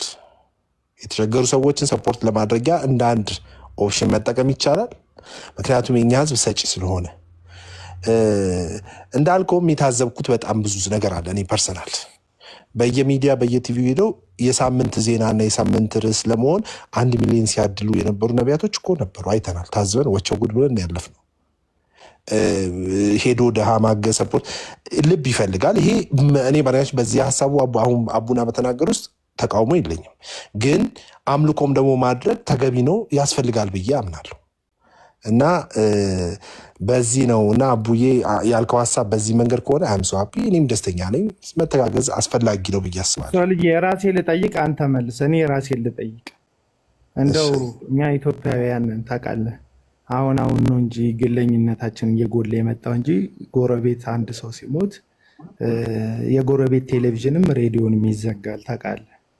እና እኛ ቤት አንድ ሰው ህይወት ቢያልፍ ምዘምር ይመስልሃል? ምዘምር ይመስልሃል? እኮ አንዱ እሱ ነው እኮ ጥያቄ። እንደውም ላቤላ ላነሳል የነበረው ታዲያ ሄደ ወደ አምላኩ እየተባለ ኳይር ተደርጎ ቀብር ቦታ እኛ መች እናለቅሳለን? እኔ ሲጀምር በዚህ ሀሳብም ስለማልስማማ ነው። መጀመሪያም ለዛ ነው እኔ በዚህ እኔም ማልስማማው። ማለት ለቅሶን በተመለከተ ማልስማማባቸው ነገሮች አሉ። ማለት ምን መሰለህ፣ አሁን ለቅሶ ላይ መዘመር የለበትም ነው። ለቅሶ ላይ አይደለም የምልህ ሀሳቡን። ለቅሶ ላይ መዘመር አልዘምር፣ እሱ ደግሞ ሌላ ቶፒክ ሊሆንብን ይችላል። እንደ እንትን ነው የምልህ፣ እንደ ሀሳብ ዘመዴ ሲሞት ወይም የቅርብ ሰው ሲሞት ወይ ወዳጄን ሳጣ ማልዘምር ከሆነ መጽሐፍ ቅዱስ ደግሞ ለዚህ እንትን ኦፕሽን ይሰጠኛል። ደስ ያለው ቢኖር ይዘምር ይላል መጽሐፍ ቅዱስ። ከዛ ሲያዘነ ቢኖር ደግሞ ይጸልይ ይላል። ስለዚህ ለደስታ መዝሙርን እንደ ኦፈር ይጠይቀናል መጽሐፍ ቅዱስ፣ አድርጉት ይለናል። ለሐዘን ደግሞ ጸሎትን አድርጉት ይለናል መጽሐፍ ቅዱስ። በዛ መልኩ ሐዘንና ደስታን ስለሚፈራረቁ ለሁለቱም እያንዳንዳቸውን ውጤት ይነግረናል። ካዘናችሁ ጸልዩ፣ ደስ ካላችሁ ዘምሩ የሚል ሀሳብ ማለት ነው። ስለዚህ እኔ የቤተሰብ አካል ወይም አንድ አካል ቢያርፍ በዝማሬ ውስጥ አልገኝም። ምክንያቱም ስላዘንኩ የሚጸልይልኝ ሰው ፈልጋለሁ፣ የሚያበረታኝ ሰው ፈልጋለሁ፣ የሚያጽናናኝ ሰው ፈልጋለሁ። ስለዚህ እንደ ሀገር ሰፊው ማህበረሰብ የኛ ወገን ስለሆነ በሐዘን ውስጥ በጉስቁልና ውስጥ በመከራ ውስጥ ባለበት ሰዓት ላይ እኛ ቤት ጎረቤት ሰው ሲሞት ቴሌቪዥን እንደሚዘጋው ጎረቤት ሰው ሲሞት ሬዲዮ እንደምናጠፋው እንደ ድሮ ይሄ ባህላችን የኢትዮጵያ ጥሩ ባህላችን እንኳን ሀገራዊ በሆነ ጉዳይ ላይ እንደዚህ አይነት ነገር የሆነ ማስ የሆነ ማህበረሰብ ላይ ሲደርስ አዳራሽ ውስጥ በስተን የእናንተ ነገር አይመለከተንም በሚመስል መልኩ ፈንጠዝያና ደስታን ከምናሳይ አብረናቸው ብንጸልይ አብረናቸው የአምላክን ፊት ብንፈልግ ያ ማለት እግዚአብሔር አይመስገን አይደለም። እግዚአብሔር ከኛ መዝሙር የበለጠ የሚጠይቀን ነገር አለ ህይወታችን ላይ። ከኛ መዝሙር ያለፈ ከህይወታችን ላይ የሚፈልገው ነገር አለ። ሕያውና ቅዱስ መስዋዕት አድርገን ራሳችንን ህይወታችንን በቅድስና በጽድቅ እግዚአብሔርን በመፍራት እንድናቀርብ መስዋዕት እንድናደርግ ይጠይቀናል። ከአንደበታችን ዝማሬ በላይ የህይወታችን መሰጠት ይጠይቀናል። ከዛም ያለፈ ደግሞ እውነተኛ አምልኮ ብሎ ደግሞ ያስቀምጠልን መልካም ነገር አለ። ለዛ ነው አንድ ሰው ቢራብ ብታገኘው ሂድና እሳት ሙቅ ብትለው ምን ይጠቅመዋል ብሎ መጽሐፍ ቅዱስ የሚነግረን እና እንዘምር፣ አናምልክ፣ እግዚአብሔርን ከፍ እናድርግ የሚል ሳይሆን ሀሳቡ ምንድነው? ሀሳብ እየቀረበ ያለው በእንደዚህ አይነት ማስ በሆነ ጉዳይ ላይ ጸጥ ማለታችን ነገር ያያይዝብናል።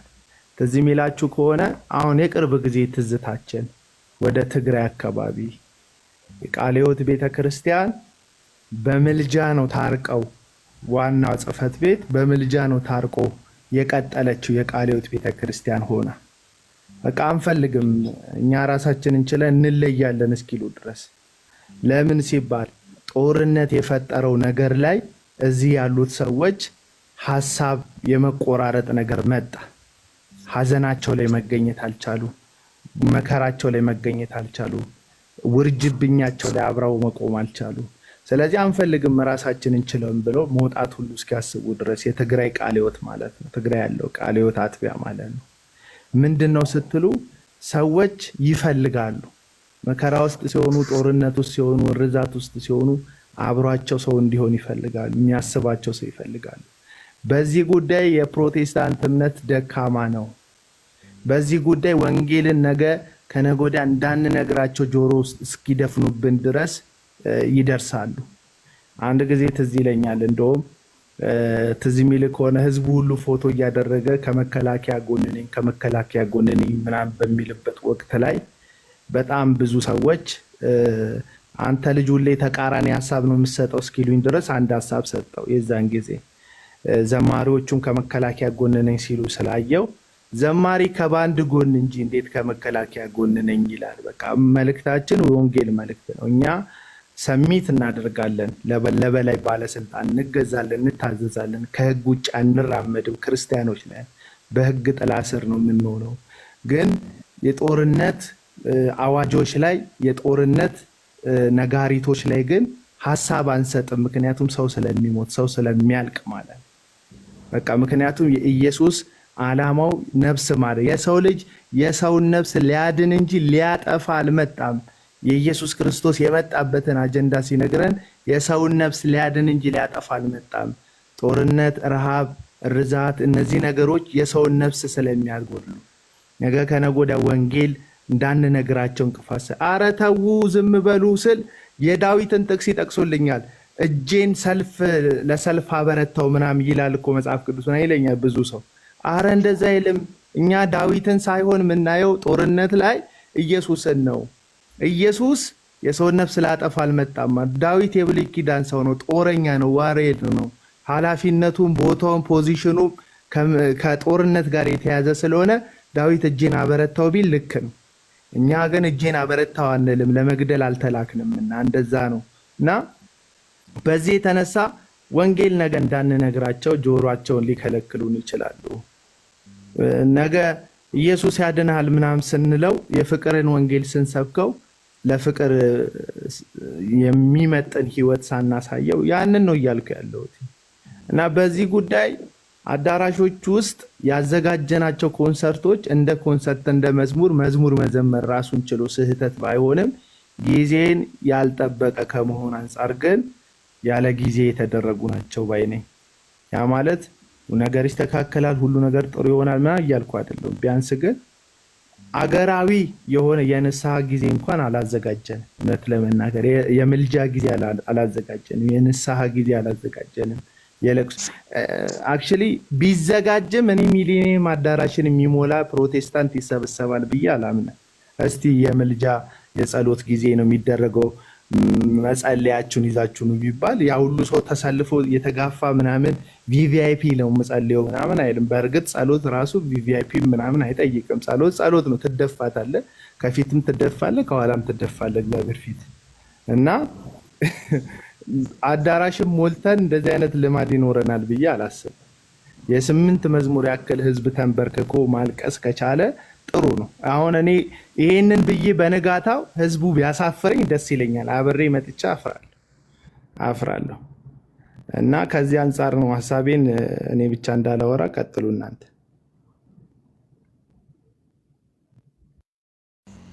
እሺ አኪለ ቀጥል። የቅድሙ ሐሳብ ላይ ያው ለአንተ ነው የመለሰልህ አቡና እኮ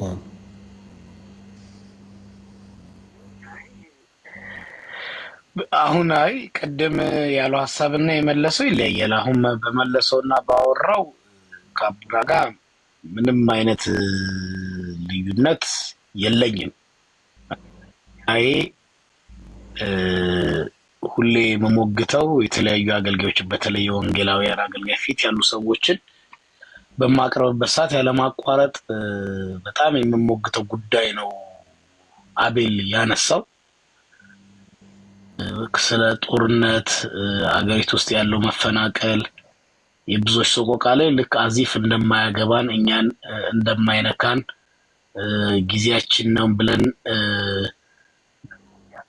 አንሰጥ እንደ መጽሐፍ ቅዱስ እንደማንኖር ማቃቸውን ሰዎች በተለይ ዋኖች የሚባሉትን ሳገኝ እሞግታለሁ። በግልም በሚዲያም በድፍረት እሞግታለሁ። የኔም ደግሞ መጋራው ሀሳብ ነው። ትግራይ ጦርነት ላይ መከላከያ ሲገባ ከትግራይ ጦርነት እቆማለሁ ነው የሚባለውን ኬዝ ሲነሳ በዛ ኬዝ እኔም ጦርነት ደግፌ ቆሜ ከዛ በኋላ ልክ ለመጽሐፍ ቅዱስ ብዬ ወዲያው ምልስ ብዬ አንድ ጊዜ ከአያት ነበር ምኖረው መንገድ ላይ የሄድኩኝ ክላክስ እያረኩ ነበር። ጊዜው ህዳር 20 ቀን ነበር። ህዳር 19 ማታ ነበር መከላከያ ገባ ትግራይ ተብሎ የተነገረው። በነጋታው 4 ሰዓት ላይ በአንድነት በክላክስ ስሜታችሁን ግለጹ ተብሎ ነበር የዛን ጊዜና እያረኩ ሲሄድ መንገድ ላይ በጣም የምወደው ዩኒቨርሲቲ መምህሬ ነበረ ሀብቶም ገብረ እግዚአብሔር የሚባል ሰው 4 ቁጥር መኪና ይዞ ፍሬቻ ያበራም ክላክስ አያደርግም ያደረገው ብዬ ዞር ቤት ሳየው በጣም የምወደው አስተማሪ ነው።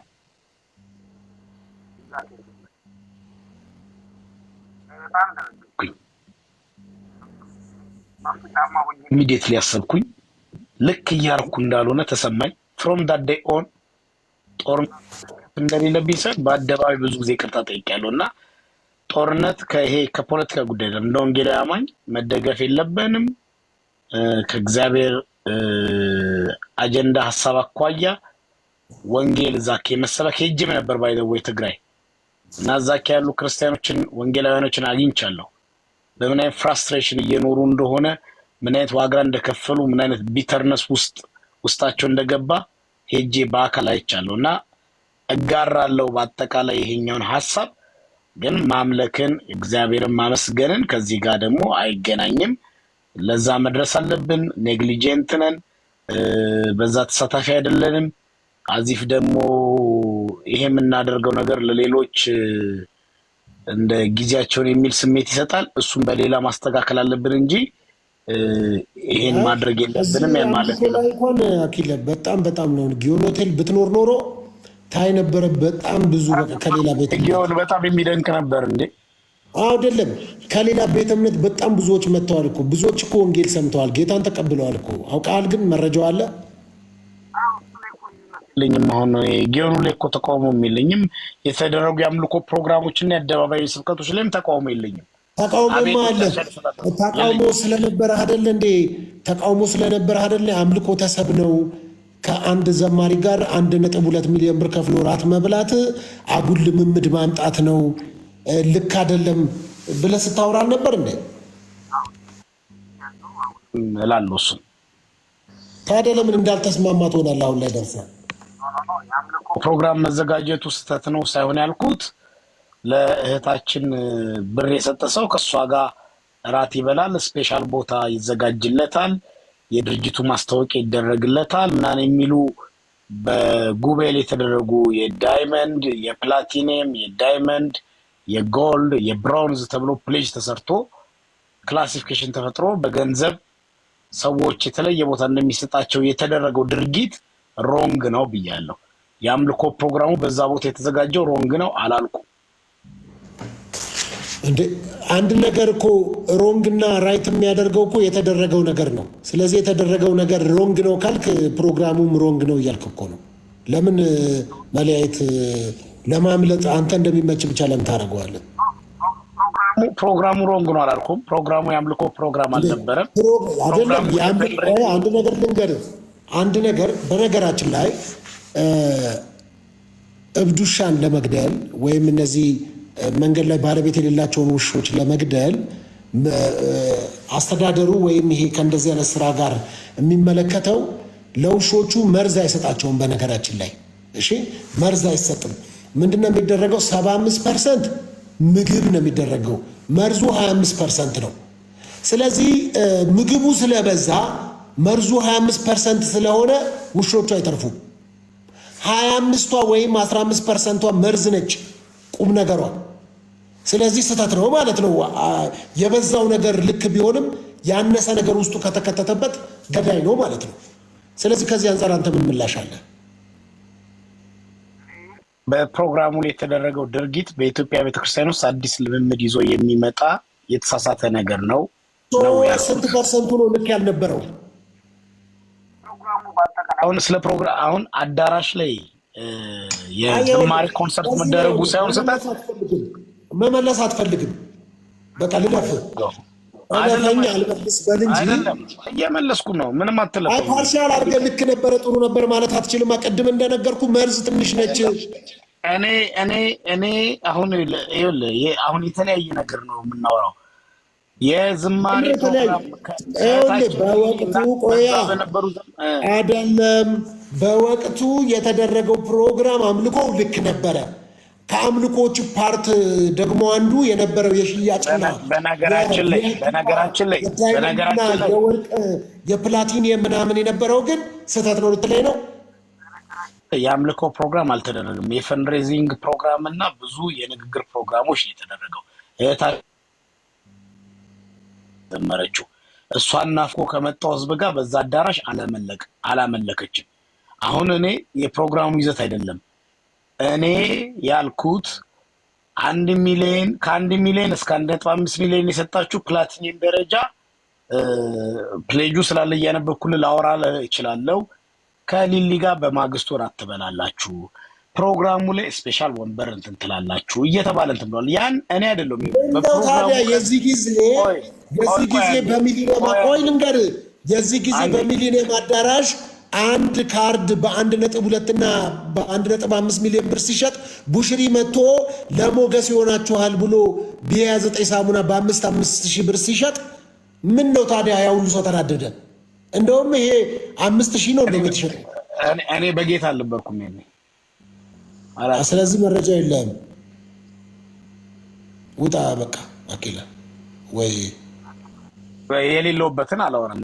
ቡሽሪ መጥቶ ሳሙናሽ ያኔ ስለዚህ የቆያችሁት ልምምዳችሁ ነው ማለት ነው። እኔ እንዳትናገረኝ ከዛ ቤተ እምነት የመጣሁት እንደዚህ ነገር ብዬ ነው። እዚህ ባሰ እኔ ማለት አትችልም።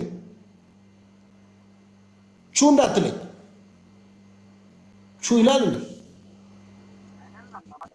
ከዚህም በፊት እንዲስታርጉ ከኖራችሁ እኔ እኮ አዲስ መስሎኝ እኮ ነው የተጨቃጨቁት። አዲስ እንዴ?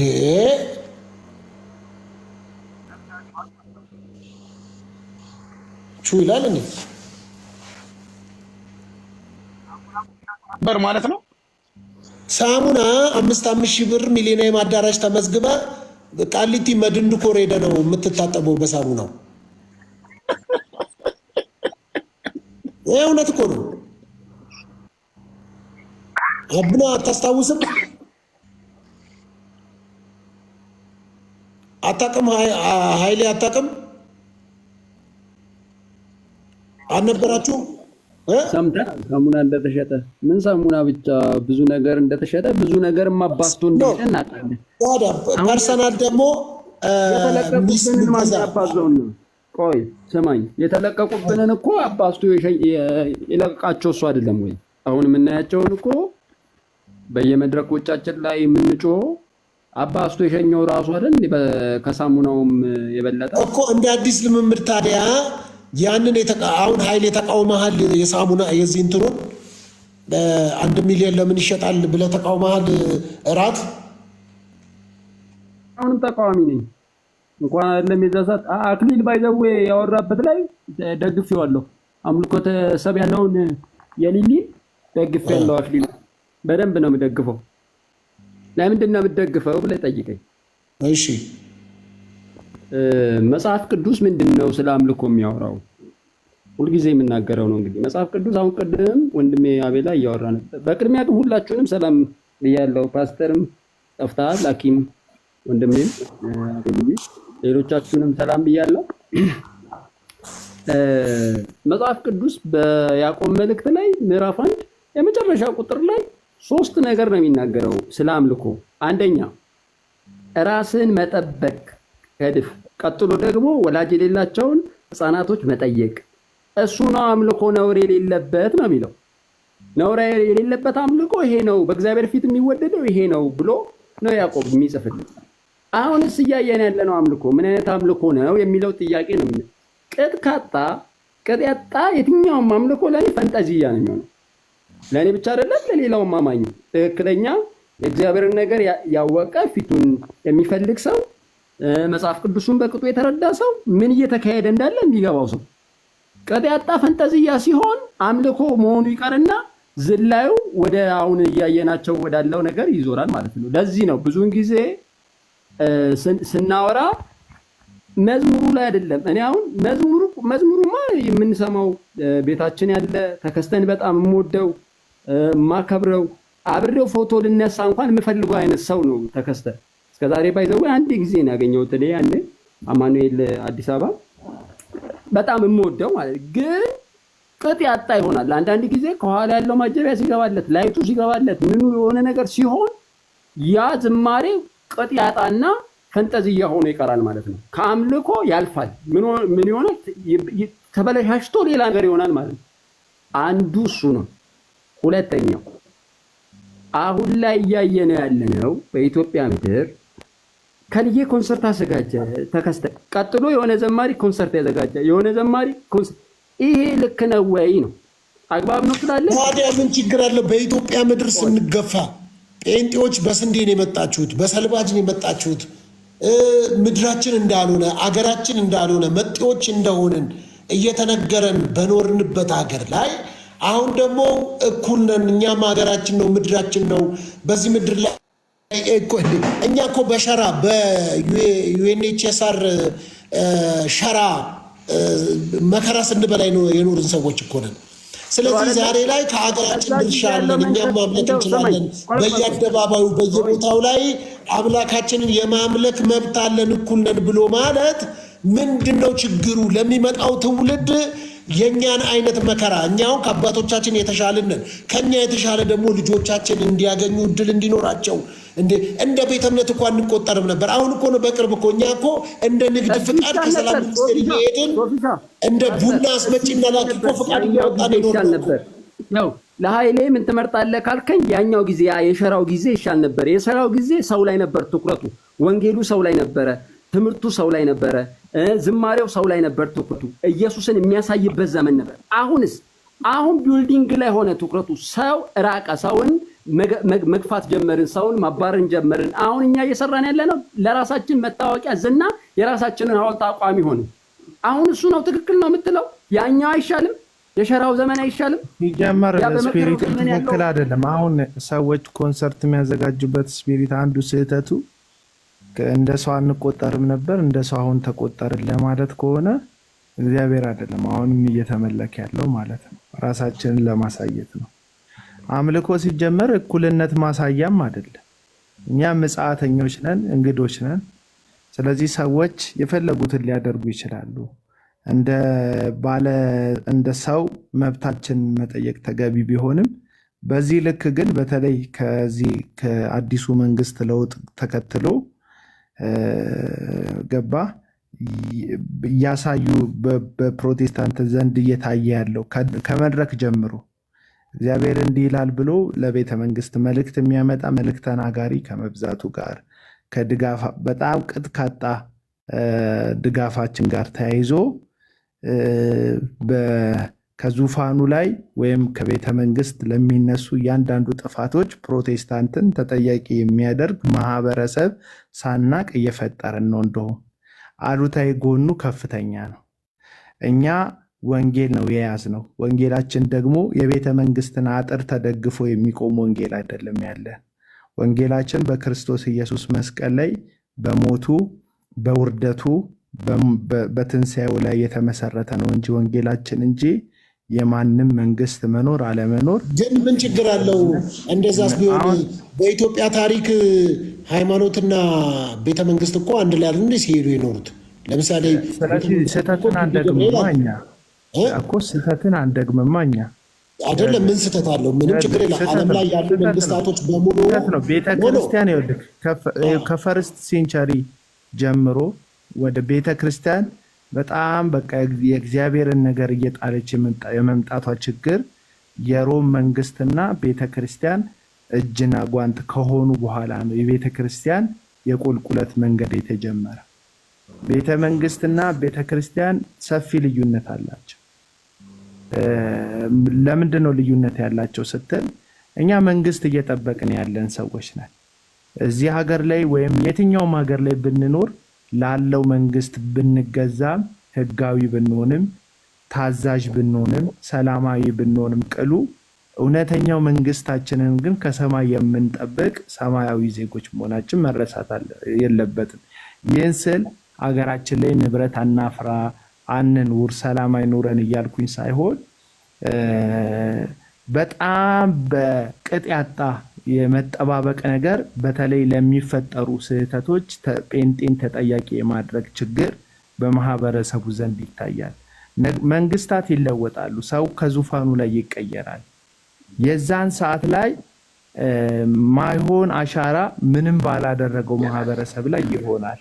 ለዚህ ነው አሁን ወንጌላችንን ለሰዎች እንዳንሰብክ እንቅፋት ከሚሆንብን ነገር አንዱ ከቤተ መንግስት ለውጥ ጋር ተያይዞ እያሳየን ያለነው መንፈሳዊ ያልሆነ እኛ እንደዚህ ነን የሚል በጣም በቃ ሳይድ የያዘ አካሄዳችን ወንጌልን ለጎረቤቶቻችን እንዳንናገር እንቅፋት እየሆነብን መጥቷል ባይኔ። መስተካከል አለ አይደል? ስንጨቆንና በተገፋንበትና ከኛ የቀደሙ አባቶቻችን የደረሰባቸውን በደል በተለይም ደግሞ በደርግ ጊዜ ጀምሮ ሲደረጉ የነበሩት ተገረፍን። እንግዲህ በህይወት ያሉ መቼም ያው በዙሪያችን እንደ ደመና ያሉ ምስክሮች አሉ አይደል? ትልልቅ ሰዎች እነሱ ሲናገሩ እንሰማለን በየመድረኩ የደረሰባቸውን ነገሮች። ያኛው ዘመን አልፎ አሁን ደግሞ እግዚአብሔር ዘመንና ጊዜ አምጥቶ ዊች ሚንስ ጴንጤ የተሻለ ፌቨር ይደረግ ሳይሆን ወይም ደግሞ የተሻለ ነገር ይደረግ ሳይሆን በእናት በነበሩ ጊዜ የነበሩ ሁኔታዎች ከቤተ ክርስቲያን ጋር የተያያዙ ነገር አላቸው። በኢትዮጵያ ምድር የተለመደ ነው። በሌላው ምድር ላይ ለምሳሌ አሜሪካን ሀገር ታዲያ እነ ትራምፕ ከቤተ ክርስቲያን ጋር ፓስተሮች መጥተው ይጸልዩላቸው የለ እንዴ? እነሱ መጥተው ያገለግሏቸው የለ እንዴ? አንዳንዶቹስ ፓርላማቸውን በጸሎት የሚጀምሩ ሁሉ አሉ አይደል እንዴ? ስለዚህ ከዚህ አንፃር እሱ እኮ ነው የውድቀቱ እኮ ማሳያ፣ አንዱ ማሳያ ይሄ እኮ የኤልዛቤል ምን ውድቀት ያመጣል? እሱ ልንገርህ፣ የኤልዛቤል መንፈስ ምን ያህል እንደነገሰች እንደተስማማን ነው የሚያሳየው። አባቶቻችን ከዘመኑ ጋር ስላልተስማሙ የዘመኑን መንፈስ ስለተቃወሙ የዚህ ዓለም ጨለማ ያሳድዳቸው ነበረ። የዚህ ዓለም ጨለማ መከራ ያደርስባቸው ነበረ። የእግዚአብሔር መንግስት በሙላት አልመጣችም። እኛ ተስፋችንን የምንጠብቀው ሰላማችንን፣ ክብራችንን የምንጠብቀው ከሚመጣው ከእግዚአብሔር መንግስት ክብር መምጣት ጋር ተከትሎ ነው። የእግዚአብሔር መንግስት ባልመጣበት አሁን ላይ ተመሳስለንና መስለን ኤልዛቤልን መድረክ ሰተናት። ያው የነቢያት ስፒሪት ስለሆነ ኤልዛቤልን ነብይ ነኝ የምትለውን ኤልዛቤልን ምን አላልካትምና አልተቃወምክማትምና የምቃወምክ ነገር አለኝ ብሎ ኢየሱስ በራእይ መጽሐፍ ላይ እንደተናገረው ነብይ ነኝ የምትለዋን የኤልዛቤልን መንፈስ ስላስተናገድናት መድረክ ስለሰጠናት መከራው የለም። ምክንያቱም ተስማምተን ተመሳስለን እየኖርን ስለሆነ ማለት ነው። ከዚህ መንፈስ ጋር ተቃዋሚ ከሆንን ይሄንን ጨለማ ከተቃወምን እስቲል እስካሁን ድረስ ለማሳደድ የተዘጋጀ ጨለማ አለ፣ ግን ተመሳስለን እየኖርን ነው። በቃ ማንነካውን አንነካም እያስመሰልን የራሳችንን ህይወት እየቀጨን ያለን። እስቲ የእውነት ክርስቲያን እንሁን። ስለዚህ ኢየሱስም የተነገረን የሰጠን የተስፋ ቃል ምንድን ነው? በዓለም ሳላችሁ መከራ አለባችሁ ነው ያለን። በቃ አለቀ። የኢየሱስ እኮ የነገረን ነገር ነው። በዓለም ካላችሁ ሳላችሁ መከራ አለባችሁ፣ አለቀ። አሁን በዓለም ካልሆንን መንግስት ሲቀየር ቤተ መንግስት ሌላ ሰው ሲገባ በዓለም መሆናችን ቀርቶ በእግዚአብሔር መንግስት ውስጥ ከሆነ በሙላት ያለ ነው። ልክ ነው፣ መከራ አይገባን። ልክ ነው፣ ስደት አይገባን። እና በዓለም ሳለን መከራ እንዳለብን የነገረን ኢየሱስ ነው። ኢየሱስ ነው። ያው ጥሩን ወስደን እችን ጥቅስ ካልካድናት በስተቀር አስቸጋሪ ነው። ኃይሌ ቀጥል። እንትን ታክል ገብቼ ነው። ተባረክ ወንድምነት። በቃ ይኸው ነው መሆን ያለበት። ክርስቲያንነቱ መታወቅ አለበት። ማለት ጌታ ኢየሱስ ክርስቶስን እንደ ግል አዳኝ አድርጎ የተቀበለ እውነተኛ ክርስቲያን የዓለም ሊሆን አይገባውም። ማለት ሁሉ ነገር ተጠቅልሎ የእሱ አይሆንም። አሁን መታወቅ ያለበት እውነተኛው ነገር እዚህ ነገር የእሱ ሊሆን አይችልም። እስቲ አንድ ቃላብም ጥያቄ ያለኝ ነበር ለእናንተ ለኃይልዬና ለአቤላ መሰለኝ ጥያቄ ያለኝ እያለ ነው። እና ምንድነው ቃላብ ምናልባት አብሮን ይመልሱልን ብዬ ነው። ቴንኪው ፓስተርዬ። መጀመሪያ ሰላም ለአንተ ይሁን ፓስተርዬ፣ ሁላችሁም በዚህ ያላችሁ ሰላም ብያለሁ። በጣም ነው የምወዳችሁ። ጥያቄ ምንድን ነው? ከመዝሙር ጋር በተያያዘ በሀዘን ጊዜ፣ በጭንቀት ጊዜ፣ አስቸጋሪ ሁኔታ ውስጥ ሀገርም ግለሰብም እንደ ማህበረሰብም በምንገባበት ጊዜ መዝሙርን መዘመር አለብን ወይስ የለብንም በሚል ሀሳብ ዙሪያ የእግዚአብሔር ቃል ላይ ካገኘሁት አንድ ሀሳብ ተነስቼ ነው ጥያቄውን የማቀርበው። ጥያቄው ምንድን ነው? የፋሲካ በዓልን በተዘጋጀ ጊዜና ኢየሱስ ክርስቶስ በአስቆሮቱ ይሁዳ አሳልፎ በሚሰጥበት ጊዜ በዛች ሰዓት ላይ መዝሙርን እንደዘመሩ ይናገራል የእግዚአብሔር ቃል ማለት ነው። ከዛ ያንን መዝሙር ከዘመሩ በኋላ ነው ሁላችሁ አሳልፋችሁ ትሰጡኛላችሁ እኔን ብሎ ይናገራል ክርስቶስ ያን ሰዓት ላይ ማለት ነው። ከዛ በኋላ ነው ወደ ደብረ ዘይት ይወጡና ጌተሰማኒ የምትባል ስፍራ ላይ እንደሄዱ፣ ከዛም በኋላ ደግሞ መተው የካህናት አለቆች ከወንበዴዎች ጋር መተው እንደያዙት ክርስቶስን ይናገራል። እና ያውቅ ነበር አሳልፈው እንደሚሰጡት፣ ከዛ በኋላ እንደሚሰቅሉት ያውቅ ነበር። ደጋግሞም ከዛ በፊት ይነግራቸው ነበር። ነገር ግን አንድ ላይ ሆነው መዝሙርን እንደዘመሩ ይናገራል እዛ ቦታ ላይ እና ከዛ ጋር ተያይዞ ነው የኔ ሐሳብ ያለው። አሁን ለምሳሌ እንበልና አድርገው መድኃኒዓለም እኔ ዛሬ የሆነ ነገር ሆኜ ብሞት ነገ ፕሮግራም ቢኖር ቤተክርስቲያን አምልኮ እንደማይቋረጥ አውቃለሁ። የሚሄድበት ቤተክርስቲያን ማለት ነው። አይከፋኝም። እንደውም ከሞትኩኝ ዘምረው እንዲሸኙኝ ነው የምፈልገው።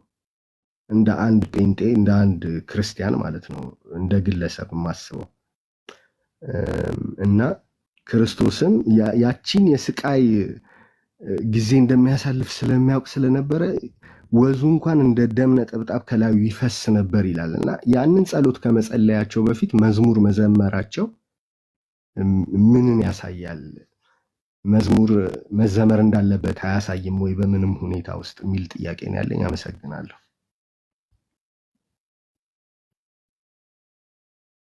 አይ ቲንክ አቡና ነው ለዚህ መልስ መስጠት የሚችለው እሱ ነው። እሺ አሪፍ ጥያቄ ነው። ቃላብ የጠየቀው ጥሩ ጥያቄ ነው። እንደሚታወቀው የፋሲካ በዓል ኢየሱስ ያከበረ የፋሲካ በዓል እስራኤሎች ከግብፅ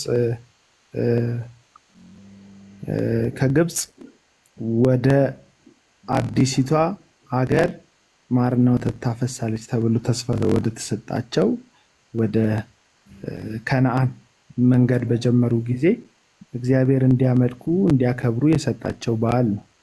ያው እንደምታውቁት የመጨረሻውን ተአምራት እግዚአብሔር ያሳየው በጉን ተባዓት በግ ንጹህ የሆነ በግ እንዲያርዱ ከዛ በኋላ ደግሞ መቃናቸውና ጉበናቸው ላይ እንዲቀቡ እግዚአብሔር ካደረገ በኋላ የሞት መልአክ አለፋቸው እስራኤላውያንና ከግብፅ ሲወጡ ያልተቦካ ሊጥ ይዘው ነው የወጡት። ያን እርሾ የሌለው ሊጥ ማለት ነው ይዘው የወጡት እና ያንን በዓል ያከበሩት የዛኔ ነው። ስለዚህ ኢየሱስ እያከበረ ያለው ያንን በዓል ነው። ስለዚህ በዓሉ ላይ ሰለብሬት የማድረግ በዓል እንደሆነ የታወቀ ነው። እስራኤሎች ሰለብሬት ያደርጋሉ፣ ይዘምራሉ። ሲወጡም ትዝ የሚላችሁ ከሆነ ምዕራፍ 15 ላይ ዘጸአት ምዕራፍ 15 ቁጥር 3 ላይ እግዚአብሔር ተዋጊ ነው ስሙም እግዚአብሔር ነው ብላ ማርያም እንደዘመረች ይናገራል። የድል በዓል ነው። ስለዚህ ኢየሱስ ያንን መዝሙር መዘመሩ ከሐዋርያት ጋር አብሮ ዝማሬ ማቅረቡ ከባህሉ ጋር የተያዘ ነገር ነው። ግን ሄድ ብለን የሐዋርያት ሥራ መጽሐፍ ላይ ጳውሎስ ልብስ ይዞ እንትናን ያስወገረበት እስጢፋኖስን ያስወገረበት የመጽሐፍ ቅዱስ ክፍል ላይ ስንሄድ እስጢፋኖስ ተወገረ፣ ታላቅም ለቅሶ አለቀሱ ይላል። አዘኑ። ሰለብሬት አድርገው አይደለም የቀበሩት። እንግዲህ እነዚህ ሐዋርያት ወዴት እንደሚሄዱ ያውቃሉ። ራሳቸው ዋነኛ ደቀ መዛሙርቶች ናቸው። ኢየሱስ ክርስቶስ እኔ ብሄድ ይሻላቸዋል፣ አጽናኙን ልክላቸዋለሁ፣ እኔ በምኖርበት በዚያ መኖሪያን አዘጋጅላቸዋለሁ ያላቸው ናቸው። ያውቃሉ ወዴት እንደሚሄዱ። ግን በስጋ መለየቱ የታላቅ ለቅሶ እንዳለቀሱ ይናገራል መጽሐፉ። እኔ አሁን ስሞት ዘምራችሁ ቅበሩኝ ምናምን አልልም። የሰዎቹ ስሜት ላይ ሀሳብ አልሰጥም። የሚቀብሩኝ ሰዎች ደስ የሚላቸው ከሆነ ከበሮ አንስተው እየደለቁ ይቅበሩኝ። የሚያዝኑ ከሆነ እያለቀሱ ደስ የሚላቸው ከሆነ ማለት ምን ማለት ነው? ለምሳሌ ብድር ያለበት ሰው ደስ ሊለው ይችላል። ወደ ጌታ ደግሞ የሚሄዱ ደስ የሚለው አለ። የትኛው ነው? እኔ ደስ የሚላቸው ከሆነ ምልክ የእነሱ ስሜት ላይ የተመሰረተ ነው ምለው እንጂ እኮ ገባኝ። በቃ አቡና ወደሚወደውና ወደሚናፍቀው ጌታ ሄደ ብሎ የሚደሰት አለ። እሱ በቃ እንዳልኩ ነው። በእሱ ደስ የሚለው ስለተለየው ደግሞ እኔ አሁን የምወዳቸው ሰዎች ሲሞቱ በስጋ ከኔ ስለተለዩ ሀዘን ይሰማኛል። ምንም እኮ ኢየሱስም እኮ እና ማርታ ቤት እኮ አልቅሷል አይደለ? ልክ ነው። በቀጠል ምንም ኖርማል ነው እኮ ይሄ ሰው የሚወደው ሰው ጋር ማልቀስ ምናምን እንደሚነሳ ያወቀ ማዝኗል አይደል? በቃ ሰው ያሳዝናል። ግን እኔ አሁን የቃላብ ጥያቄ ይመስለኛል። ለምሳሌ በእኛ በወንጌላውያን አማኞች መካከል እየተዘመረ ነው የሚሸኘው እና ኢቭን በቃ መንፈስ ቅዱስ አበርትቶኛል ተብሎ ሰው ልጁን፣ ቤተሰቡን፣ የቅርብ ሰዎችን እንግዲህ የምናውቃቸው በሶሻል ሚዲያ የምናውቃቸው ሰዎች ሁሉ ጠንክር ያለው ብለው ዋው እና በሌሎቹ ዘንድ ደግሞ እነዚህ ጴንጤዎች ደረቆች ናቸው፣ ጭራሽ ሀዘን የማይገባቸው ናቸው፣ ልባቸው የደነደነ ነው ብለው የሚረዱም አሉ። እና እነዚህ አውሬ ናቸው፣ ጨካኞች ናቸው። እንዴት ልጇን ቀብራ እንዲህ ትላለች? ይሄ ከሰውነት ያለፈ እንትን አለ። በዚህኛው ደግሞ ጽንፍ ደግሞ አዎ እኛ ሰዎች ነን፣ ግን የሚያጽናና መንፈስ ቅዱስ ስላለ መንፈስ ቅዱስ ማጽናናትና ፍቅር መግለጫ አይደለም ወይ? ማንባትስ ማልቀስስ?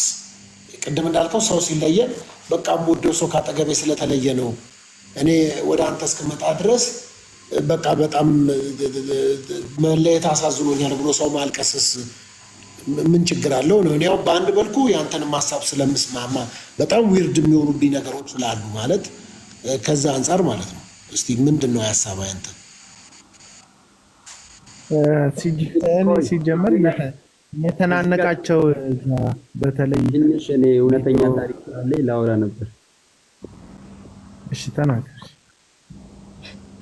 እውነተኛው ታሪክ ምንድነው? የሚታወቅ ስለሆነ የኔ እናት ስትሞት እየተዘመረ ነው የተቀበረው። ግማሹ ይዘምራል፣ ግማሹ ግን ያለቅሳል። ግማሹ የሚያለቅሰው ምንድነው? አላማኝ የሆነው ህብረተሰብ ያለቅስ ነበር። ያመኑት ደግሞ ኳይር ልብስ ለብሰው ምናምን እየዘመሩ ነበር። እዛ ውስጥ እንግዲህ አንዷ እህት ያለች፣ አረ ቆሞም የሰበከው ወንድሜ ነው እዛ ማዘሬ ስትሞትና ግን የቪዲዮ ግብዓት አልነበረም። አሁንስ ለሚለው ነገር ስመጣ የአቤልን አይነት ደግሞ እቀበላለሁ። እኔ ደግሞ ምንድነው ሀዘን የስሜት ፈቃድ አይደለ? ምክንያቱም እኛ ሰው 3 ነገር አለ፣ ነፍስ፣ መንፈስ፣ ስጋ። ስጋ ፓርት ስሜት አለው። እኔ ግን እውነት ይቅርታ አድርግልኝና እንደዚህ በሶሻል ሚዲያ የሚተላለፉ ከድንኳኑ ጀርባ ፍቅፍቅ ብለው የሚያለቅሱ ይመስለኛል። እሱን ነው እኮ የምነግርህ። ያኛው በዛ የለም፣ ቪዲዮ የለም፣ ምን የለም። በዛኛው ዘመን ነው። ወደ 21 ዓመት ወደ 25 ዓመት ሊሆናት ነው የኔ ማዘር ካረፈኝ። ያኔ ነው ያ በቅድም ባልከው በሸራው ዘመን። አሁን ግን የቪዲዮ ግብአት ነው። ዞር ብለው ያለቅሳሉ፣ ግን ፊት ለፊት ለቪዲዮ ግብአት ስለሆነ እየቀለዱ የሆነ ይመስለኛል። እኔ ብቻ ግን ስሜት እንደሱ ብቻ ሳይሆን ይሄ መፎክር ጴንጤ ጀግና ነው፣ መንፈስ ቅዱስ የሚያጽናናው ነው፣ በሞት ላይ ድል የነሳ ነው፣ በባሏ ቀብር ላይ ሰበከች፣ በባሏ የእህት ልጅ ቀብር ላይ አበልጅ ላይ ሰበከች። የና እድሉ ስላልነበራችሁ ነው ያልቀረጻችሁት። 21 ዓመት ትላለህ እንዴ?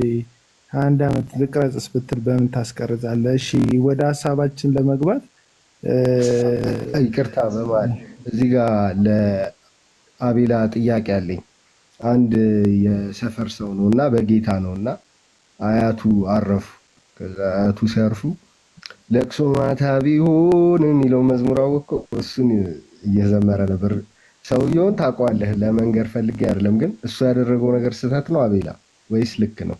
እኔ እኮ እንደዚህ አሁን አያቴ ምናምን የኔን ታሪክ ነው የሚያወሩት። አይ አንተ ነህ ማለት ደግሞ ከአያቴ ጋር እንደዚህ የሆነ እኔ ከጎረቤቴ ጋር የተሻለ ቅርበት አለ ከአያቴ የበለጠ። ሰፈር አሁን ሌላ ሰው ይሞት ለቅሶ ማታ ቢሆን ምን አልዘመርም፣ ይሰማኛል፣ አለቅሳለሁ። ግን በቃ አየህ ቤተሰባዊ የሆነ ነገራችን በጣም ሩቅ ስለሆነ ከአያቴ ጋር እንደዚህ አይነት ስሜት አልነበረኝም በዛ ሰዓት ላይ። አሁን ግን አንደርስታንድ ማደርገው ቅድም እሱ እንዳለው በጣም ያስታውቃል። ወንድሜ ያልሞተም እያለች በቃ ወደ ለቅሶ እየሄደ እልህ ያለበት ማንባት የሚፈልግ ድምፅ ግን በቃ ማህበረሰቡ የግድ ጴንጤ ስለሆነ ጀግና ለመጫወት እንደሚመስል የሚያስታውቅ ይሄ ክህደት ማለት ነው። አሁን መካድ፣ ሀዘኑ አለ ግን ሀዘኑን መካድ፣ ለቅሶ አለ ግን ለቅሶውን መካድ እሱ አስፈላጊ አይደለም። እነዚያ ያጀቡ ሰዎች ካሜራ ይዘው ደግነው በወንድሟ ቀብር ጊዜ ሰበከች፣ በወንድሟ ቀብር ጊዜ ዘመረች፣ በእናቱ ለቅሶ ጊዜ እንትና ለሚሉ ሰዎች ሲበተኑ ሀዘኑ ቤት ውስጥ ስለሚቀር እውነተኛውን የተሰማንን ስሜት መግለጽ እውነተኛውን ጄኒውን መሆን ለራስ ለማህበረሰብ አይደለም። በቃ እሱ እኮ በእናቱ ቀብር ጊዜ እንደዚህ ያደረገ ለመባል ሳይሆን የምር ከተሰማን ደግሞ እንደዛው የምር ጀግነን ተሰምቶን ልባችን ሙሉ ሆኖ ከሆነ ጥሩ ነው። ጥሩ ነው አይደል? ሰዋዊ ማንነት የለንም እንዴ? ይሄ ሰው የሚባል አረ ከሆነ ምልክ አንዳንድ ሰዎች ስለሚክዱ ይሄንን ከሆነ እንዴት ይባላል ማለት ይሄ እኮ በቃ ሰው እኮ ስለሆንክ ነው። በቃ አሁን ይሄ ወደ ሳይሆን ሰው ስለሆንክ እኮ ነው። እንኳን ሰው እኮ ከብት እኮ ልጇ ሲጠፋባት እኮ እሪ ትላለች እኮ እንኳን ሰው። ይሄ ሰዋዊ ዲናይ ለምን እናደርጋለን? በቃ አሁን ለምሳሌ እንደዚህ እየቆነጠጥኩ አያመኝም ብሎ መሳቅ ይቻላል እኮ አያመኝም ብሎ መሳቅ ይቻላል። ግን ከኔ ጋር ከተለየ በኋላ ግን እጅህን በረዶ ቤት እንደምትከት 100% አውቃለሁ እንዲበርድልኝ። ስለዚህ ይሄ ሰዋዊ ሰው ያዝናል። እሺ ቀጥል። እሺ ተድላ እሺ ቀጥል። እሺ በጣም እየሰማኋችሁ ነበረ። እንዳውም በግል ልንከራከርባቸው የምንችለውን ነው ሰፋ ባለ ሁኔታ ከእናንተ እየተማርኩኝ ያለሁት። አንድ ከህይወት ታሪኬ መሀል ጣልቃ የገባች ታሪኬን የምትነካ ነገር ነው እና ያነሳችኋት እሷን ነገር ተናግሬ ሚውት ባደርግ ብዬ ነው የገባሁትኝ። 2009 አካባቢ ነው እና ወደ ቸርች የተቀላቀልኩት። 2008 ጌታን አወቅኩ። እዛው እያገለገልኩ የነበርኩበት ቦታ ሆኜ ግን ከዛ ትንሽ ማስመሰል አይነት ነገር ይሆንብኛል ብዬ ነው የወጣሁትና ልክ ወደ መሰረተ ክርስቶስ ቤተክርስቲያን ስቀላቀል ቻሌንጅ በዛብኝና ከቤተሰብ ለ6 ወር ያክል ተባረርኩኝ። አጋጣሚ ከቤተሰብ ጋር የተገናኘውባት ብራዘር ሞተ፣ ትልቁ ወንድሜ ብራዘር። እኔ ምዕራብ ሐረርጌ ነኝ፣ ባለፈው እንደነገርኩ ወለጋ አካባቢ ነው ብራዘር የሞተው። እሱን ለመቅበር ሄዱ ቤተሰብ፣ እናት አባቴና ትልልቆች የሚባሉት። የቀረነው 3 ልጆች ነን እና ታላቅ ወንድሜም ዲያቆን ነው። ታላቅም ገዳም 4 ዓመት ቆይቶ እንዳው በአጋጣሚ መጣ። ስለ እኔ እያሰቡ በጣም ያለቅሱ ነበረ። ስልክ ደውለውልኝ ማውራት አይችሉም። መነፈክ አንተ ምናምን አይነት ነገር ያለቅሳሉ። እድልን ማግኘት ቻልኩኝ በዛን ቀን እና 3 ቀናት ያህል ነው የተገናኘ ነው። ጓደኞችም አሉ ብዙ። ቤት ውስጥ የምንጫወተው እኛ ወጣቶች ነን። ከዛ ከአብረን ጌታን ከተቀበልነው ወንድም አለ አንድ ዲያቆን ወንጌል ሰባኪ፣ ከእርሱ ጋር ሆነን የወንጌል ጊዜ ያገኘን። ከነሱ ልጆች ጋር በደንብ እያወራን መግባባት ችለን በአንድ ቀን 6 ልጆች ጌታን ተቀበሉ። በጣም በስፋት አውርተን በጥልቀት አብራርተን ያቺ የሞቷ የሐዘኗ ቀን ሰፊ እድልን ከፈተችልን ለወንጌል አገልግሎትና የምር አገልግሎትን ለማስቀጠል እግዚአብሔር እንዲሰራ እድል ለመክፈት የትኛውም አጋጣሚ ይጠቅማል እና ምን ለማለት ፈልጌ ነው፣ በዛ ሐዘን ምክንያት ነበረ ቤተሰቦቼ ጋር ልገናኝም የቻልኩት። በጣም ብዙ ሰዎች ሜቢ ከኔ በስተጀርባ ልትሰማቸው የምትችላቸው ብዙ ዌዎች አሉና በዚያን ቀን በአንድ ቀን 6 ልጆች ጌታን ተቀበሉ። እነኛ 6 ልጆች 15 ቀን ባልሞላ ጊዜ ውስጥ 2 ሰው 3 ሰው ምናምን አመጣን። ከዛ ምንም ቸርች ራሱ እንደ ስርጭት ዝም ብላ ተተከለች። ለአስተማሪዎች የለም ነበር ቸርች ሲጀምር። እንዲያውም በዚህ አጋጣሚ ኤርሚያስ ሁሴን ጂሰስ ቲቪ 50,000 ብር ወጪ አድርጎ 100 ፍሬ ወንበርና ባለ 20 አገጭ ቆርቆሮ 140 ፍሬ ገዝቶ ልኮልናል። እዛ ሄደው የመሰከሩትን ሰዎች ህይወታቸውን እንትን ብሎ ጠይቆ ማለት ነው። እና የሚገርም ሁኔታ ውስጥ የነበር ነው። ይቺ ቤተክርስቲያን በዚህ አይነት ነው አሁን አጥቢያ ሆና ከ100 ሰዎች በላይ ምዕመን አላት። በጣም አሁን የተቀጣጠለ እግዚአብሔር ነገር አላት። እንዲህ አይነት መንገዶች ነው ረድቶን ቸርች ልንሆን የቻልነው እና ከሰራንበት የትኛውም ዌይ ይሰራል። እኔ በዚህ አይነት መንገድ ወንጌልን አስፋፍተን እናውቃለን እና ይሄን ለማለት ፈልጌ ነው። ተባረኩ።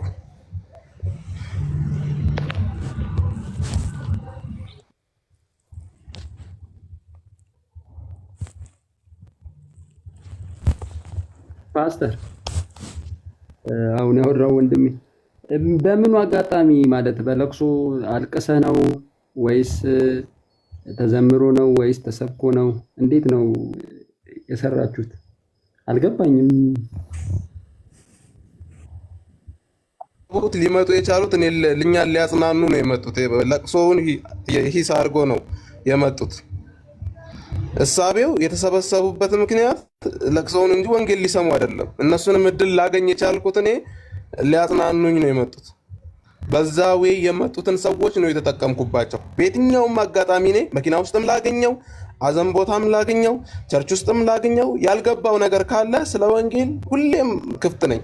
ከዛ አንጻር ነው ማንንም ሰው በምንም አይነት ሁኔታ ውስጥ ላገኘው አወራዋለሁ። ከዛ አንጻር ነው ከመጠቀም አንጻር ጊዜን ከመጠቀም አንጻር እኛ እኮ ያወራነው ሐዘናችንን መግለጽ ሰዋዊ ባህሪ ነው እኮ ያወራነው። ከአቡና ጋር ስናወራ የነበረው እኮ እኛ እኮ የተናገርነው እሱን ነው። ኦኬ፣ ሐዘን መግለጽ ታዲያ ወንጌል መስበክንና መዘመርን ይከለክላሉ ወይ ነው እኮ ነው ያልኩት። እኛ መቼ ሐዘን ይከለክላል? አትስበኩ አይዘመር መቻለን። እሱ እኮ አይደለም ሐሳቡ። እሱን እኔ እየተረዳው ነው እኮ እናንተ እንደዛ ኢግኖር እንትን ለማለት ወይም ደግሞ ሐሳባችሁን ለመጋፋት አይደለም። ግን ያንተ ሐሳብ በሐዘን ውስጥ ሰዎች አሁን ኃይሌ የሚጠየቀህ እኮ ምንድነው ነው ጥያቄው?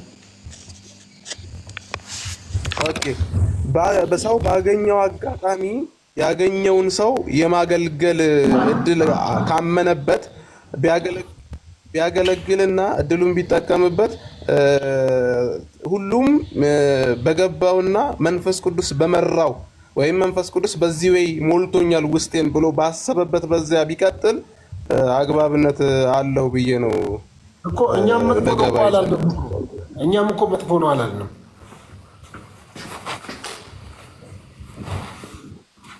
ኦኬ፣ እንደዛ ከሆነማ ሐሳባችን አንድ ነው። አንድ አይደለም እኮ። እኛም እኮ ይሰበክ ይዘመር፣ ግን እንደ ሰው ሰዋዊ ባህሪ ላይ ማዘን ምንም ችግር የለውም ነው። እሱ ያስኬዳል። እሺ ፕሮፌት ድሪባ እንዴት አለ? እንዴት አመሸ? ፓስተር እንዴት ናችሁ? ሰላም ነው። እንዴት ነው? ሰላም ሰላም፣ ጌታ ይመስገን። ከሁላኔ በጣም ፍት ብዬው እግዚአብሔር ስለረዳ ተመለሼ መጥቻለሁ።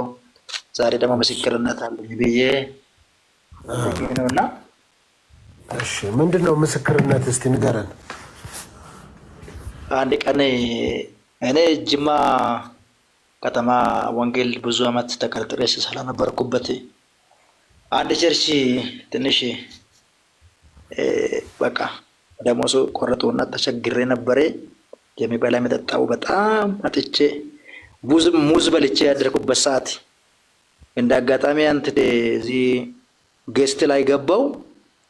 ከዛ በአንቴ በኩል ገንዘብ ወደ 20 ሺህ ምናምን ብር ተሰብስቦ ነበረ።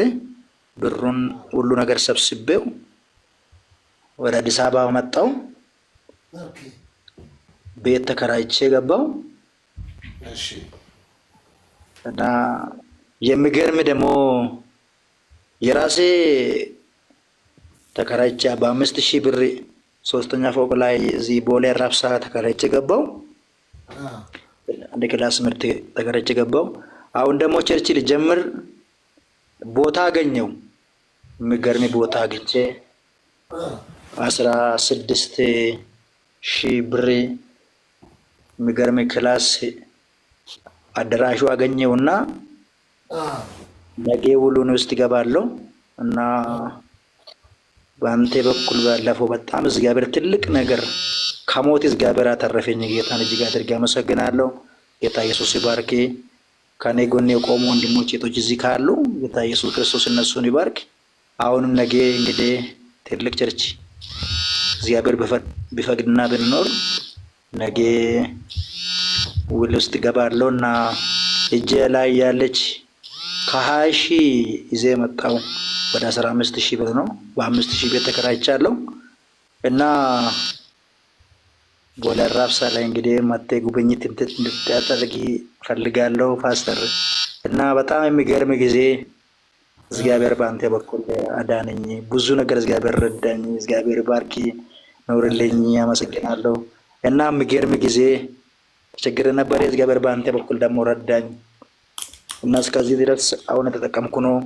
ነገ ደግሞ እግዚአብሔር ፈቅድና ኖር እንግዲህ ነገ ውል ውስጥ ገባለሁ እና አካል ደግሞ አሁን ቸርች ከፈትክ? ቸርች እየከፈትክ ነው? ነገ ማለት ውል ውስጥ ገባለሁ። ነገ 16,000 ብር በወር አግኝቻለሁ እና የ1,000 ብር የአንድ ወር አለኝ። እንግዲህ በእምነት ነገ ፈርማውን ጨርሳለሁ። በቃ ፕሮግራም ይጀምራለሁ እና በአካል የሚታይ ጉዳይ ነው። እና ለብቻህ ነው ወይስ እንደዚህ ፓርትነር አለ? ምንም የለኝም። በቃ እኔ የሆነ ከአንተ ባለፈው ብር 20 ሺህ ያገኘው በ5,000 ብር ተከራየው 15,000 ብር በቃ ትንሽ ብር አለ እና ከዛ ፓርትነር ምንም የለኝም። ግን እግዚአብሔር ይረዳል ብዬ ነገ የአንድ ወሩ ክርስቲያን ነው ሰውዬ እና የአንድ ወር ደግሞ በቃ ትከፍለኛለህ። ነገ ደግሞ ቀጥሎ ደግሞ እግዚአብሔር ያዘጋጃል። እንግዲህ እግዚአብሔር ሰው ያመጣል። አንዳንድ ሰዎች እኔ ጋር የሚያመልኩ ሰዎች 10 ሰዎች ይኖራል አሉ እና እንደዛ ነው። እና በአንተ በኩል እግዚአብሔር አሁን ብዙ ነገር ስንት ብር ነው የፈለግከው? አሁን ዛሬ የ2 ወር ብትረዳኝ በጣም ደስ ይለኛል። 16,000 ነው በወሩ። በቃ ያለን ነገር እኔ 16,000 ብር ነው። በቃ የአንድ ወሩን እከፍላለሁ ብዬ ወስኜ ባዶ ላይ እግዚአብሔር ምስክር ነው። አሁን በአሁን ነግረኝ ከየት በአሁን ነግረኝ ከየት አምጥቼ ነው የምከፍለው? አትሊስት ሳታማክረኝ ውል ካረክ በኋላ ነው እንደምንነግረኝ? ነገ ነው የሚያደርገው። ገና ነው የሚያደርግ ነገ ገና ነው ማለት አሁን እኮ በቃ 7 ሰዓት ነው ሌሊት። ጠዋት እኮ አሁን ዝም ብዬ አይኔን ጨፍኜ ስነሳ ጠዋት ይሆናል እኮ። ስልክ ደውዬ ባት ፓስተር በቃ በውስጥ እኮ ስልክ አንተ እምቢ አለኝ እኮ ተቸገርኩ። አሁን ለምን ለብቻ ወይ ፓርትነር ለምን አትፈልግም? በቃ እኔ በእምነት አንድ ወር እከራያለሁ። በቃ እግዚአብሔር ከረዳኝ በቃ እንግዲህ ካገዘኝ ቀጥላለሁ። እናንተ በዚህ ቅዱሳኖችም ካሉ እንደ አቅማቸው እኔ ቢረዱ ደስ ይለኛል። ምክንያቱም ባለፈው ጅማ ሜካፕ እና ጥፍር አለች። በዚህ አውራት እስቲ ጅማ ሜካፕ እና ጥፍር ከዚህ በፊትም ብዙዎች ያግዛለች። በዛውም ምን ትያለሽ? አውሪው ሶፊ በእንደዚህ አይነት ወይ እንኳን አልስማማም። እንግዲህ እድል ነው። አልስማማም አለች።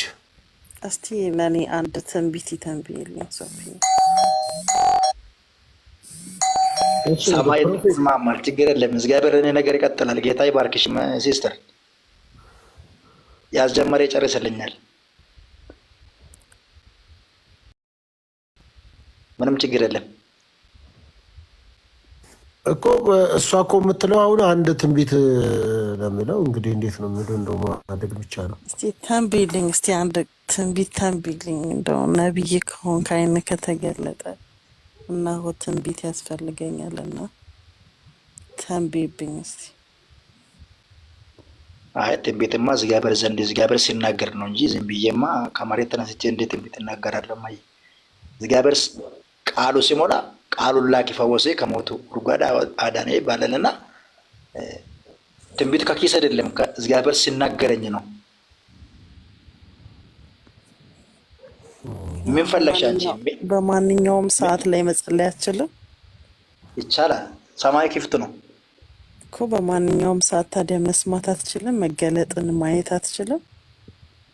ማቴዎስ 6:33 ላይ ነገር ግን አስቀድማችሁ የእግዚአብሔር ጽድቁንና መንግስቱን ፈልጉ ሌላ ሁሉ ይከተላችኋል ተብሎ ተጽፏልና አንቺ ያቀርሽበት ጉዳይ እንግዲህ በጌታ በኢየሱስ ስም ፈቃዱ ይፈጸምልሽ። መጀመሪያ አስቀድሙ ጽድቁንና መንግስቱን ፈልጉ ሌላ ይሰጣችኋል ይላል፣ ይከተላችኋል ይላል። ማቴዎስ 7:7 ላይ ኢየሱስ ክርስቶስ አንኳኩ ይከፈትላችኋል፣ ፈልጉ ታገኙማላችሁ ይላል። በቃሉ ጉልበት በቃሉ ኃይሉ ነገር ይሆናል። ልክ ነህ። ግን አሁን እኔ ትንቢት ነው የፈለኩት። ትንቢት ማለት ደግሞ ራእይ መገለጥ ነውና ጸሎትና ትንቢት ይለያያሉ። ትንቢት ነው የፈለኩት። ሁሉ ነገር እኮ በእግዚአብሔር ቃል ውስጥ ነው። ትንቢት ከእግዚአብሔር ቃል ውስጥ ነው። ትንቢት ለብቻ ትንቢት የለም። ትንቢትና ቃሉ አንድ ናቸው ማለት ነው። ትንቢቱ ከእግዚአብሔር ቃል ውስጥ ነው የሚወጣው። ትንቢት እኔ እንደሚመስለኝ እንግዲህ አስቀድሞ ሊሆን ያለ ነገር ማየት፣ መገለጥ፣ ራእይ። ለአንቺ ተገለጠ ሌላ ነገር ነው። ጸጋ ስጦታው ለራሱ የተለየ ነው። ትንቢት አይደለም። በቃ እዚህ ቸርች ተክያ ያለውና ፕሮግራም መጥተሽ እግዚአብሔር ቃል ቁጭ ብለሽ መስማት ትችላለሽ። ኦኬ፣ ስለዚህ ሰባኪ ነክ ማለት ነው።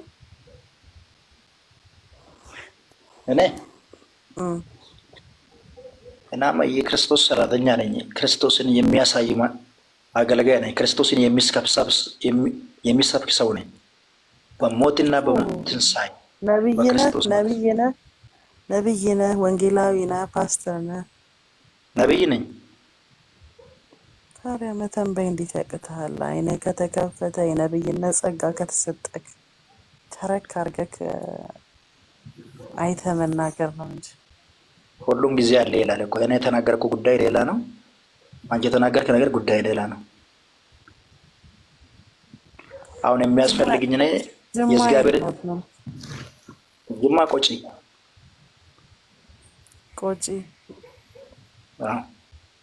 ምን ቸርች ነበረ? በእውነት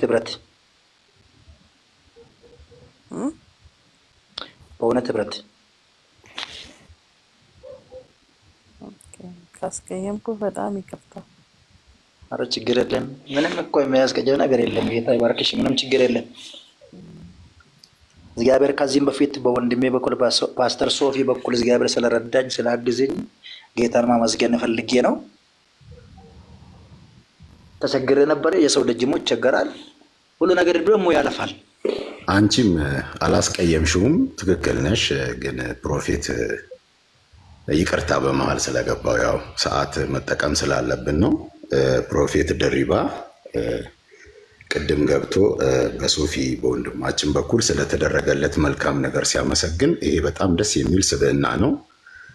በጣም ነው ደስ የሚለው። አንድ መልካም ነገር ያደረገልን ሰው ማመስገን ትልቅነት ነው። ነገር ግን ለፕሮፌት ድሪባ እኔ ጥያቄ አለኝ እና አንደኛ የመጀመሪያ ጥያቄ ቸርች መክፈት ምናምን ስትል ሁሉ በጣም እንትን ብለህ ቸርች አንደኛ ሱቅ አይደለም፣ የሚከፈት ጉዳይ አይደለም። እንደገና ፕሮፌት ነኝ ብለሃል እና ፕሮፌት መሆንን በምን አወቅ? ወይም ደግሞ ፕሮፌት ለመሆን ለምን ፈለግ? በምን እርግጠኛ ሆንክ? ይሄ የመጀመሪያ ጥያቄ ነው። እና ቅድምም ስለ ገንዘብ ምናምን ስታወራ ነበረ። ገንዘብ አያስፈልግህም ምናምን ብዬ ሳይሆን ገንዘብ ለሁሉም እዚህ ምድር ላይ ስጋ ለብሶ ለሚኖር ሰው ሁሉ ያስፈልገዋል። ለኑሮ፣ ለምንም ነገር፣ ለተለያየ ነገር አስፈላጊ ነው እናውቃለን። ግን አንተ ፕሮፌት መሆንህን በመጀመሪያ በምን አወቅ? እስቲ ይችን ብቻ መልስልኝና ወደሚቀጥለው ጥያቄ ይገባሉ። ደሪባ ዘመን ይባረክ። እኔ ፕሮፌት ከሆንኩ እግዚአብሔር መጀመሪያ እግዚአብሔር በእኔ ፋሚሊ ውስጥ ትልቅ ነገር እግዚአብሔር በእኔ ሰው እግዚአብሔር ሲፈውስ እግዚአብሔር በእኔ በኩል ተናግሮ ሲፈጽም ብዙ ምስክርነት ያለ ሰው ነኝ። እኔ ፈልጌ ሳይሆን እግዚአብሔር እኔ ፈልጎ ነው። የነብይነት ጸጋ በእኔ ላይ ስለተገለጠ ነው። እግዚአብሔር በእኔ በኩል አልፎ አጋንንትን በሰው ውስጥ እግዚአብሔር ሲገስጽ ሲመታ ይቻለው በእግዚአብሔር ኃይልና ጉልበት። እኔ ነብይነት መሆኑ በራሴ ፈልጌ ሳይሆን እግዚአብሔር ፈልጎ ተናገር የሰማው ነገር ሕዝቅኤል ምዕራፍ 2:1 ላይ አንተ የሰው ልጅ ሆይ በእግርህ ቁም እኔ እናገራለሁ አለኝ። የተናገረኝም ጊዜ መንፈስ ቅዱስ ገባብኝ። እኔ ወደ እስራኤሎች ልልካለሁ፣ ቢሰሙም ባይሰሙ እግዚአብሔር እንዲህ ይላል ብላችሁ ተናገር አለ እና እግዚአብሔር ከዚህም በፊት የነብያቶች አምላክ ዛሬ እኔ አምላክ ነው፣ የሐዋርያት አምላክ የኛ አምላክ ነውና ክርስቶስ ኢየሱስን ላገለግል እግዚአብሔር ጥሪ ስላደረገኝ ነው። አንደኛ ደግሞ ትክክል ነው፣ ቸርች አይከፈትም፣ ሱቅ አይደለም አባባሉ እንደዚህ አይባልም። ስህተቱን አርማለሁ። ቸርች ይተከላል።